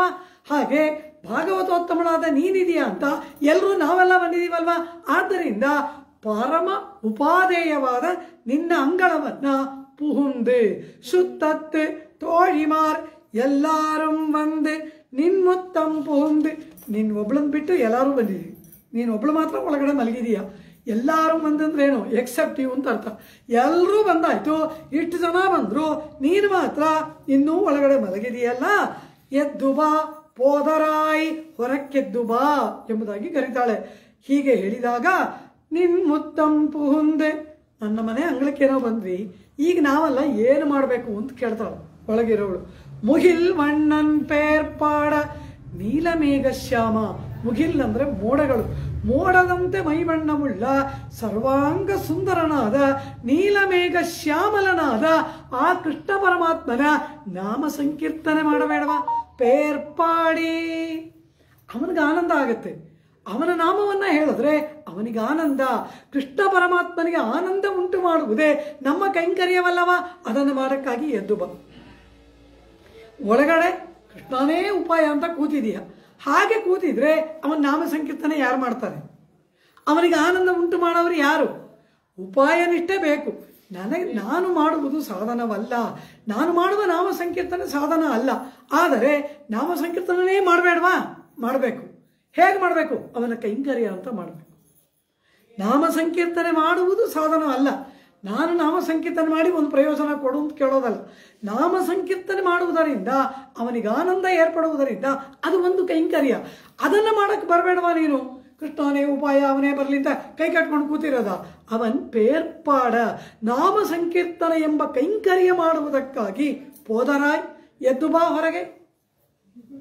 ಕುತ್ತಮೊನ್ನಿಲ್ಲಾದ கோபலர்த்தம் பொற்கொடியே புத்தரவல்குல் புனமயிலே போதராய் சுத்தத்து தோழிமார் எல்லாரும் வந்து நின் முத்தம் புகுந்து முகில் வண்ணன் பேர்பாட சித்தாதே பேசாதே செல்வ பெண்டாட்டி ನೀ ಎತ್ತ ಕುರಂಗುಂ ಪೊರುಳ್. ಹೀಗೆ ಅವನ ನಾಮ ಸಂಕೀರ್ತನೆ ಮಾಡಬೇಕಾಗಿರುವಾಗ ಶಲ್ವ ಪೆಂಡಾಟಿ ಸಿರಿಯೇ ಹೆಣ್ಣಾದವಳೆ, ನೀನೇ ಸಾಕ್ಷಾತ್ ಅಪರಿಮಿತವಾದ ಐಶ್ವರ್ಯವನ್ನು ಉಳ್ಳವಳೇ. ಸಿರಿಯೇ ಹೆಣ್ಣಾದವಳೆ, ನಿನಗೆ ಅಪಾರವಾದ ಐಶ್ವರ್ಯ ಇದೆ ಎಂದು ಮಾತ್ರಕ್ಕೆ ನಮ್ಮನ್ನು ಈಗ ಬಾಗಿಲಲ್ಲಿ ಕಾಯಿಸ್ಬೇಕು ಅಂತಿದ್ಯಾ? ಇದು ಸಖಿಯೊಡನೆ ಆಡುವ ಮಾತು. ನಿನಗೆ ಅಪಾರವಾದ ಐಶ್ವರ್ಯ ಇರ್ಬೋದು, ಅಂದು ಮಾತ್ರಕ್ಕೆ ನಾವೆಲ್ಲ ನಮ್ಮನ್ನು ನೋಡಬಾರ್ದು ಅಂತಿದ್ಯಾ? ಎದ್ದು ಬಾ, ನಮ್ಮೊಡನೆ ಒಂದಾಗಿ ಕೂಡು ಅಂತಾಳೆ. ಅದಕ್ಕೆ ಮೇಲೆ ಮಹಾಲಕ್ಷ್ಮಿಗೂ ಕೂಡ ಪರಮಾತ್ಮಾನುಭವವನ್ನ ನೀ ಏಕಾಂತವಾಗಿ ಒಳಗಡೆ ಮಾಡ್ತಾ ಇದೀಯ. ಕೃಷ್ಣಾನುಭವದಲ್ಲಿ ಮುಳುಗಿಬಿಟ್ಟು ನಮ್ಮನೀಗ ಬಾಗಿಲಲ್ಲಿ ನಿಲ್ಲಿಸಿದೀಯ. ಆದರೆ ಕೃಷ್ಣಾನುಭವವನ್ನು ಮಾಡುವಾಗಲೂ ಕೂಡ ನಾವು ನಿನಗೆ ಬೇಡವಾ? ಪರಮಾತ್ಮನೊಂದಿಗೆ ನಮ್ಮನ್ನು ಸೇರಿಸಬೇಕಾದ್ರೆ ಭಾಗವತೋತ್ತಮರು ಬೇಕು. ಪರಮಾತ್ಮ ಇದ್ದಾನೆ ಗೊತ್ತು, ನಾವು ಇದ್ದೀವಿ ಗೊತ್ತು, ನಮ್ಮ ಆತ್ಮಲಕ್ಷಣ ಗೊತ್ತು, ಪರಮಾತ್ಮ ಲಕ್ಷಣ ಗೊತ್ತು. ಆದರೆ ಆ ಪರಮಾತ್ಮ ಅವನೊಡನೆ ಸೇರಬೇಕು, ಅವನ ಕಥೆಗಳನ್ನು ಕೇಳಬೇಕು. ಆಂಡಾಳನಿಗೆ ಹೇಗೆ ಭಕ್ತಿ ಬಂತು? ಪೆರಿಯಾಳ್ವಾರ್ ಚಿಕ್ಕ ವಯಸ್ಸಿನಲ್ಲಿ ಶ್ರೀರಾಮಾಯಣ, ಭಾಗವತ ಇತ್ಯಾದಿಗಳನ್ನು ಹೇಳಿ ಹೇಳಿ ಹೇಳಿ ಕಥೆಗಳನ್ನು ಹೇಳಿ ಅವಳಿಗೆ ಉಪದೇಶವನ್ನು ಮಾಡಿ ತನಗೂ ಪರಮಾತ್ಮನಿಗೂ ಇರುವ ಸಂಬಂಧ ಜ್ಞಾನ ಏರ್ಪಟ್ಟಿತಲ್ಲವ ಆಂಡಾಳನಿಗೆ. ಆ ರೀತಿ ಆತ್ಮನಿಗೂ ಪರಮಾತ್ಮನಿಗೂ ನಡುವೆ ಆ ಸಂಬಂಧ ಜ್ಞಾನದ ಅರಿವನ್ನು ಮೂಡಿಸುವುದಕ್ಕೆ ತೋಳಿ ಅಂದರೆ ಯಾರು? ಸಂಬಂಧ ಜ್ಞಾನ. ಆತ್ಮ ಪರಮಾತ್ಮರ ನಡುವಿನ ಸಂಬಂಧವನ್ನ ಏರ್ಪಡಿಸಿ ನೀನು ಅವನನ್ನು ಪ್ರೇಮಿಸ್ತೀಯ, ಅವನಿಗೂ ನಿನ್ನ ಮೇಲೆ ಪ್ರೇಮ. ನಿಮ್ಮಿಬ್ಬರನ್ನು ಕೂಡಿಸೋರು ಯಾರು? ನಾವು ಸಖಿಗಳು. ಆದ್ರಿಂದ ಅದಕ್ಕೆ ಪರಮಾತ್ಮನನ್ನು ಸೇರಿಸುವುದಕ್ಕೆ ಸಖಿಯರಾದ ನಾವು ಬೇಕು. ಆಮೇಲೆ ಸೇರಿದ ಮೇಲೆ ಅವನು ಇದಕ್ಕಿದಂಗೆ ಮಯ ಆಗ್ಬಿಡ್ತಾನೆ, ಕಳ್ಳ, ಹೇಳ್ದೆ ಕೇಳ್ದೆ ಕೈ ಕೊಟ್ಟು ಹೋಗ್ಬಿಡ್ತಾರೆ. ಆಗ ತೀವ್ರವಾದ ನೋವಲ್ಲಿ ಬೈತೀಯಲ್ಲ, ಆಗ ಸಾಂತ್ವನ ಹೇಳಿ ಸಮಾಧಾನ ಮಾಡಿ ಕಣ್ಣೀರು ಒರೆಸೋದಕ್ಕೂ ನಾವು ಬೇಕು. ಸರಿ, ಕೃಷ್ಣ ಸಿಕ್ಬಿಟ್ಟ, ಕೃಷ್ಣಾಗಮ ಇದೆ, ಆನಂದಾನುಭವ. ಆ ಆನಂದಾನುಭವವನ್ನ ಅಧಿಕ ಮಾಡಿ ನಿಮ್ಮಿಬ್ಬರ ನಡುವೆ ಪ್ರೇಮ ಅಧಿಕವಾಗಿ ನಿಮಗೆ ಆನಂದಾನುಭವ, ನಿಮ್ಮಿಬ್ಬರ ಸಮಾಗಮ ಪ್ರೇಮ ಅಧಿಕವಾಗುವಂತೆ ಮಾಡುವುದಕ್ಕೂ ನಿಮ್ಮಿಬ್ಬರನ್ನ ಮತ್ತೆ ಮತ್ತೆ ಮತ್ತೆ ಉತ್ಸಾಹಪಡಿಸುವುದಕ್ಕೂ ನಾವು ಬೇಡವಾ? ಹೀಗೆ ಪರಮಾತ್ಮನ ಮೊದಲು ಪರಿಚಯ ಮಾಡಿಸಿ ಸೇರಿಸುವುದಕ್ಕೆ ನಾವು ಬೇಕು, ವಿರಹಾವಸ್ಥೆಯಲ್ಲಿ ನಾವು ಬೇಕು, ಕೂಡಿರುವಾಗಲೂ ನಾವು ಬೇಕು. ಅಂದ ಮೇಲೆ ನಮ್ಮನ್ನು ಹೀಗೆ ಹೊರಗೆ ನಿಲ್ಲಿಸಿರುವುದರಲ್ಲಿ ಏನರ್ಥ ಇದೆ? ಎತ್ತಕ್ಕುರಂಗುಂ ಪೊರುಳ್. ಎತ್ತಕ್ಕೆ ಯಾವ ಕಾರಣಕ್ಕಾಗಿ? ಉರಂಗುಂ ಮಲಗುವ, ಪೊರುಳ್ ಉದ್ದೇಶವೇನು? ಯಾವ ಪೊರುಳ್ಗಾಗಿ, ಯಾವ ಪುರುಷಾರ್ಥಕ್ಕಾಗಿ, ಯಾವ ಸಾಧನೆಗಾಗಿ ಹೀಗೆ ಮಲಗಿದೆಯಾ? ಇದು ಎಲ್ಲದಕ್ಕೂ ನಾವು ಬೇಕು. ಅಂದಮೇಲೆ ನೀನು ನಮ್ಮೊಡನೆ ಸೇರಬೇಕು, ನಮ್ಮ ಮಾರ್ಗದರ್ಶನಕ್ಕಾಗಿ ನೀನು ಬೇಕು. ಈಗ ನಮ್ಮ ಕಾರ್ಯವೂ ಸಿದ್ಧಿ ಆಗಲಿಲ್ಲ, ನಿನ್ನ ಕಾರ್ಯವೂ ಸಿದ್ಧಿ ಆಗಲಿಲ್ಲ. ಹೋಗ್ಲಿ, ಕೃಷ್ಣ ಸಮಾಗಮ ಏರ್ಪಡ್ತಾ? ಅದೂ ಇಲ್ಲ. ಉಪಾಯ ವರ್ಣ ಮಾಡುವುದು ಕೈಂಕರ್ಯಕ್ಕಾಗಿ, ಆ ಕೈಂಕರ್ಯವನ್ನೂ ಮಾಡ್ತಾ ಇಲ್ಲ. ಇತ್ತ ಕಡೆ ಕೈಂಕರ್ಯವೂ ಇಲ್ಲ, ನಮಗೂ ನಿನ್ನಿಂದ ಉಪಕಾರವಾಗಲಿಲ್ಲ, ನಿನಗೂ ನಮ್ಮಿಂದ ಯಾವ ಉಪಕಾರವೂ ಆಗಲಿಲ್ಲ. ಹೀಗೆ ಏನೂ ಆಗದೆ ಒಳಗೆ ಮಲಗಿರುವುದರ ನಿನ್ನ ಮಲಗುವಿಕೆಯ ಅರ್ಥವಾದರೂ ಏನು? ಶಿತ್ತಾದೆ ಪೇಶಾದೆ. ಇವರು ಯಾವಾಗ ಮುಹಿಲ್ವಣ್ಣನ್ ನೀಲಮೇಘ ಶ್ಯಾಮ, ಇವಳು ಪರಮ ವಿಲಕ್ಷಣವಾದ ಸೌಂದರ್ಯವತಿ, ಇವಳಿಗೆ ಅನುರೂಪನಾದ ಸೌಂದರ್ಯ ಮುಹಿಲ್ವಣ್ಣನ್. ಅದ್ಭುತವಾದ ನೀಲಮೇಘ ಶ್ಯಾಮಲವಾದ ಸರ್ವಾಂಗ ಸುಂದರವಾದ ಸಾಕ್ಷಾತ್ ಮನ್ಮಥಾಯಮಾನವಾದ ದಿವ್ಯಮಂಗಳ ವಿಗ್ರಹವಲ್ಲವ ಕೃಷ್ಣ ಪರಮಾತ್ಮನದು. ಅಂತಹ ಆ ಮುಹಿಲ್ವಣ್ಣನ್ ಅಂತ ಇವ್ರು ಹೇಳಿದ್ರೋ ಇಲ್ವೋ, ಕೃಷ್ಣನ ದಿವ್ಯಾದ್ಭುತವಾದ ಸೌಂದರ್ಯ ಅವಳಿಗೆ ಜ್ಞಾಪಕಕ್ಕೆ ಬಂದ್ಬಿಡ್ತು. ಅವಳು ಮೊದಲೇ ಮನಸ್ಸಲ್ಲಿ ಅನುಭವಿಸ್ತಾ ಇದ್ಲು, ಇವ್ರು ವರ್ಣನೆ ಮಾಡಿಬಿಟ್ರಾ, ಇನ್ನೂ ಕೃಷ್ಣ ಸೌಂದರ್ಯದಲ್ಲಿ ಮುಳುಗಿಬಿಟ್ಲಾ. ಇವರು ಏನು ಮಾತಾಡ್ತಾ ಇದ್ದಾರೆ, ಏನು ಹೇಳ್ತಿದ್ದಾರೆ, ಏನೂ ಅವಳಿಗೆ ಗೊತ್ತಾಗ್ತಾ ಇಲ್ಲ. ಸಿಕ್ತಾರೆ, ಒಂದು ಸ್ವಲ್ಪವೂ ಅಲುಗಾಡದೆ, ಪೇಶಾದೆ, ಆಡ್ತಾ ಇರೋ ಮಾತು ನಿಂತೋಯ್ತು. ಹಾಗೆ ಕೃಷ್ಣಾನುಭವದಲ್ಲೇ ಮುಳುಗಿಬಿಟ್ಲು. ಅದನ್ನು ಆಂಡಾಳು ಹೇಳ್ತಾಳೆ, ನೀನು ಕೃಷ್ಣಾನುಭವ ಮಾಡಿದ್ರೆ ಸಾಕ, ನಮಗ ಅನುಭವ ಬೇಡವಾ? ನಮಗೂ ಆ ಅನುಭವ ಏರ್ಪಡುವುದಕ್ಕೆ ನೀ ಎದ್ದು ಬರಬೇಡವಾ? ಹೌದಾ, ಕೃಷ್ಣ ಇಲ್ಲಿ ಇದ್ರಲ್ವಾ ಅನುಭವ ಮಾಡೋದಕ್ಕೆ? ಇವಾಗ ಅವನು ಇಲ್ಲಿ ಎಲ್ಲಿದ್ದಾನೆ? ಮತ್ತೆ ಇಲ್ಲ ತಾನೆ ಅಂದಮೇಲೆ ಸಿಕ್ತಾದೆ ಪೇಶಾದೆ ಎತ್ತಕ್ಕೆ ಬರಂಗು. ಅವನಿದ್ರೆ ನೀನು ಅವನ ಅನುಭವದಲ್ಲಿ ಮೈ ಮರೆತು ಅಲುಗಾಡದೆ ನಮ್ಮೊಡನೆ ಮಾತನಾಡದೇ ಇದ್ರೆ ಅದಕ್ಕೊಂದು ಅರ್ಥ ಇದೆ. ಹಾಗಾದರೆ ಕೃಷ್ಣ ಇಲ್ಲ ಅಂತ ಹೇಳ್ತಿದ್ಯಾ? ಇಲ್ಲದೇ ಇದ್ದ ಮೇಲೆ ಅವನನ್ನು ಪಡೀಬೇಕು. ಪಡೆಯುವ ಪ್ರಯೋಜನವೂ ಇಲ್ಲದೆ, ನಮ್ಮೊಡನೆ ಕೂಡದೆ, ನಿನ್ನಗೂ ಲಾಭವಾಗದೆ ಯಾವ ಕಾರಣಕ್ಕಾಗಿ ಸಿಕ್ತಾದೆ ಪೇಶಾದೆ ಶಲ್ವ ಪೆಂಡಾಟಿ, ಸಿರಿವಂತಳಾದ ಹೆಣ್ಣೆ, ಐಶ್ವರ್ಯವಂತಳಾದ ಹೆಣ್ಣೆ ಅಂತಾಳೆ. ಏನು ಐಶ್ವರ್ಯ? ಕತ್ತಕ್ಕರವೈ ಕಣಂಗಳ್ ಫಲ, ಅಪಾರವಾದ ಗೋಧನ ಇದೆಯಲ್ಲ ಇದಂದ್ರು. ಇದೆಲ್ಲ ಎಣ್ಣಲ್ಲಿ ಹೇಳ್ತಾ ಇಲ್ಲ, ಇನ್ಯಾವ ಧನ? ಕೃಷ್ಣನೇ ಉಪಾಯ ಎಂಬುದಾಗಿ ಕೃಷ್ಣನನ್ನು ಸಾಧನವಾಗಿ ವರಿಸಿರುವುದರಲ್ಲಿ ದೃಢ ಅಧ್ಯವಸಾಯ ಇದೆಯಲ್ಲ, ಆ ಅಧ್ಯವಸಾಯವೇ, ಆ ಮಹಾವಿಶ್ವಾಸವೇ ಇವಳ ಐಶ್ವರ್ಯ. ಕೃಷ್ಣನೇ ಸಾಧನ ಎಂಬುದರಲ್ಲಿ ಅವನೇ ಬರಬೇಕು. ನನ್ನ ಸ್ವಪ್ರವೃತ್ತಿಯನ್ನು ನಾನು ಯಾವ ಕಾರಣಕ್ಕೂ ಕೈಗೊಳ್ಳಲಾರೆ ಅಂತ ಅಚಂಚಲವಾದ ವಿಶ್ವಾಸದಿಂದ ಕೃಷ್ಣನನ್ನು ಉಪಾಯವಾಗಿ ವರಿಸಿದಂತಹ ಆ ಅಧ್ಯವಸಾಯವನ್ನು ಆಂಡಾಳ್ ಶಲ್ವಂ ಐಶ್ವರ್ಯ ಅಂತ ಕರೀತಾಳೆ. ಅಂಥ ಐಶ್ವರ್ಯವನ್ನು ಉಳ್ಳವಳೇ ಶಲ್ವ ಪೆಂಡಾಟಿ, ಸಿಕ್ತಾದೆ ಪೇಶಾದೆ ಎತ್ತಕ್ಕುರಂಗುಂ ಪರುಳ್. ನಿನ್ನ ಕಾರ್ಯ ಸಾಧನೆಯೂ ಇಲ್ಲ, ನಮಗೂ ಯಾವ ಪ್ರಯೋಜನ ಇಲ್ಲ, ಕೃಷ್ಣ ಸಮಾಗಮವೂ ಇಲ್ಲ, ಏನೂ ಇಲ್ಲದ ಈ ನಿನ್ನ ಉಪಾಯ ಅನುಸಂಧಾನದಿಂದ ಏನು ಪ್ರಯೋಜನ? ಆ ಉಪಾಯ ಫಲಿಸುವುದು ಕೃಷ್ಣ ಕೈಂಕರ್ಯದಲ್ಲಿ ಪರ್ಯವಸಾನವಾದಾಗವಲ್ಲವ? ಅದಕ್ಕಾಗಿ ತ್ವರೆ ಬೇಡವ? ಆ ಕೈಂಕರ್ಯ ಬೇಕು ಬೇಕು ಬೇಕು, ಕೃಷ್ಣನನ್ನು ಪಡಿಬೇಕು ಎಂಬ ಆರ್ತಿ ಬೇಡವಾ? ಆ ಆರ್ತಿ ಇಲ್ಲದವಳಾಗಿ ಈ ರೀತಿ ಅಲುಗಾಡದೆ ಮಾತನಾಡದೆ ಜಡದಂತೆ ಮಲಗಿರುವುದು ಆ ಉಪೇಯತ್ವರೆಗೆ ಶೋಭಿಸುವಂತಹದ್ದ ಸಖಿ. ಪೋದರಾಯ್, ಎದ್ದು ಕೂಡಲೇ ಹೊರಗೆ ಬಾ ಎಂಬುದಾಗಿ ವರ್ಣಾಶ್ರಮೋಚಿತವಾದ ಧರ್ಮಗಳನ್ನು ಚಾಚೂ ತಪ್ಪದೆ ಪರಿಪಾಲನೆ ಮಾಡುತ್ತಾ ನಿರ್ದುಷ್ಟರಾದವರು ಎಂಬುದಾಗಿ ಕೃಷ್ಣನ ಪ್ರೇಮಕ್ಕೆ ಪಾತ್ರವಾಗಿ ಅಪರಿಮಿತ ಸೌಂದರ್ಯ ಲಾವಣ್ಯದಿಂದ ಕೂಡಿ ಪರಮಾತ್ಮನಲ್ಲೇ ತನ್ಮಯಳಾಗಿ ಇರತಕ್ಕಂತಹ ಪರಮ ಭಾಗವತೋತ್ತಮಳಾದ ಗೋಪಕನ್ನಿಕೆಯನ್ನ ಆಂಡಾಳ್ ಸಿಕ್ತಾದೆ ಪೇಶಾದೆ ಶಲ್ವ ಪೆಂಡಾಟಿ ನೀ ಎತ್ತಕ್ಕುರಂಗುಂ ಪೊರುಳ್ ಪೊರ್ಕೊಡಿಯೇ ಪೋದರಾಯ್ ಎಂಬುದಾಗಿ ಸುಪ್ರಭಾತವನ್ನು ಗಾನ ಮಾಡುತ್ತಾ 11ನೇ ದಿನದ ಪಾಶರವನ್ನ ಪೂರ್ಣ ಮಾಡ್ತಾಳೆ. கத்துக்கரவை கணங்கள் பல கறந்து சத்தார்த்திரழிய சென்று சரிச்செய்யும் குத்தமும் இல்லாத கோவலர்த்தம் பொற்கொடியே புத்தரவல்குல் புனமையிலே போதராய் சுத்தத்து தோழிமாரெல்லாரும் வந்து நின் முத்தம் புகுந்து முகில் வண்ணன் பேர் பாட சித்தாதே பேசாதே செல்வ பெண்டாட்டி நீ எத்த குரங்கும் பொருளேலோரெம்பாவாய் சோச்சிட்ட மாலிகா கந்தமந்துர ஜிஷ்ணவே விஷ்ணு சித்த தனூஜாயை கோதாயை நித்யமங்கலம்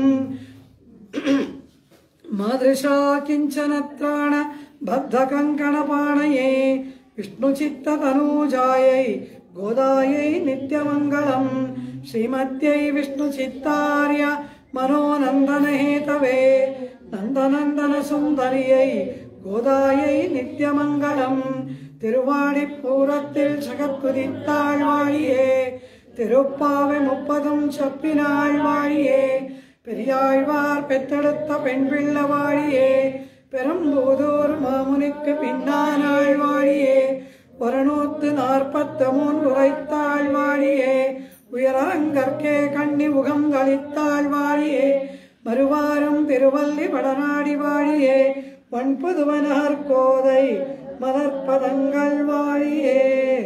ಆಂಡಾಳ್ ತಿರುವಡಿಗಳೇ ಶರಣಂ. ನಾಳೆ ದಿನ ಬೆಳಗ್ಗೆ 11 ಗಂಟೆಗೆ ಉಪನ್ಯಾಸ ಆಗುತ್ತಾ? ಆಂಡಾಳ್ ತಿರುವಡಿಗಳೇ ಶರಣಂ. ನಾಳೆ ದಿನ ಮಧ್ಯಾಹ್ನ ಸಂಸ್ಕೃತ ಅಕಾಡೆಮಿಯಲ್ಲಿ ಒಂದು ಸನ್ಮಾನ ಸಮಾರಂಭ, ಪುಸ್ತಕ ಬಿಡುಗಡೆಯ ಸಮಾರಂಭ ಇದೆ. ಅದಕ್ಕೆ ಹೋಗಲೇಬೇಕಾದ ಅನಿವಾರ್ಯ ಇರೋದ್ರಿಂದ ಅಲ್ಲಿ ನಾಳೆ ಒಂದು ದಿನ ಮಾತ್ರ ಸ್ವಲ್ಪ ನೀವೆಲ್ಲ ಭಾಗವತರು ಒಪ್ಕೊಂಡ್ರೆ ಅಡಿಯ. ನಾಳೆ ಒಂದು ದಿನ ಅಲ್ಲಿ ಮಧ್ಯಾಹ್ನ 3 ಗಂಟೆಗೆ ಕಾರ್ಯಕ್ರಮ ಇದೆ. ಅದರಿಂದ ಅಲ್ಲಿ ನಮ್ಮ ಈ ಊರಿನ ಹಿರಿಯರಾದ ಕೈಂಕರ್ಯ ಪರರಿಗೆಲ್ಲ ಸನ್ಮಾನ ಸಮಾರಂಭ ಇತ್ಯಾದಿಗಳು. ಅಲ್ಲಿ ಕಮಿಟಿಯಲ್ಲಿ ಒಬ್ಳು ಸದಸ್ಯಳಾಗಿರೋದ್ರಿಂದ ಅಲ್ಲಿ ಹೋಗಬೇಕಾದ ಒಂದು ಅನಿವಾರ್ಯ ಇದೆ. ತಾವೆಲ್ಲ ಭಾಗವತರು ಒಪ್ಕೊಂಡ್ರೆ ನಾಳೆ ಬೆಳಿಗ್ಗೆ 11 ಗಂಟೆಗೆ ಪ್ರವಚನ ಕಾರ್ಯಕ್ರಮ ಇರುತ್ತೆ. ನಿಮ್ಮ ಕೃಪೆಯಿಂದ ನಾಳೆ ನಡಿಬೇಕು. ಬೆಳಗ್ಗೆ 11 ಗಂಟೆಗೆ ಉಪನ್ಯಾಸ ಕಾರ್ಯಕ್ರಮ ಇರುತ್ತೆ. ಎಲ್ಲ ಭಾಗವತರು ಸಕಾಲಕ್ಕೆ ಆಗಮಿಸಬೇಕಾಗಿ ಪ್ರಾರ್ಥನೆ. ಆಂಡಾಳ್ ತಿರುವಡಿಗಳೇ ಶರಣಂ.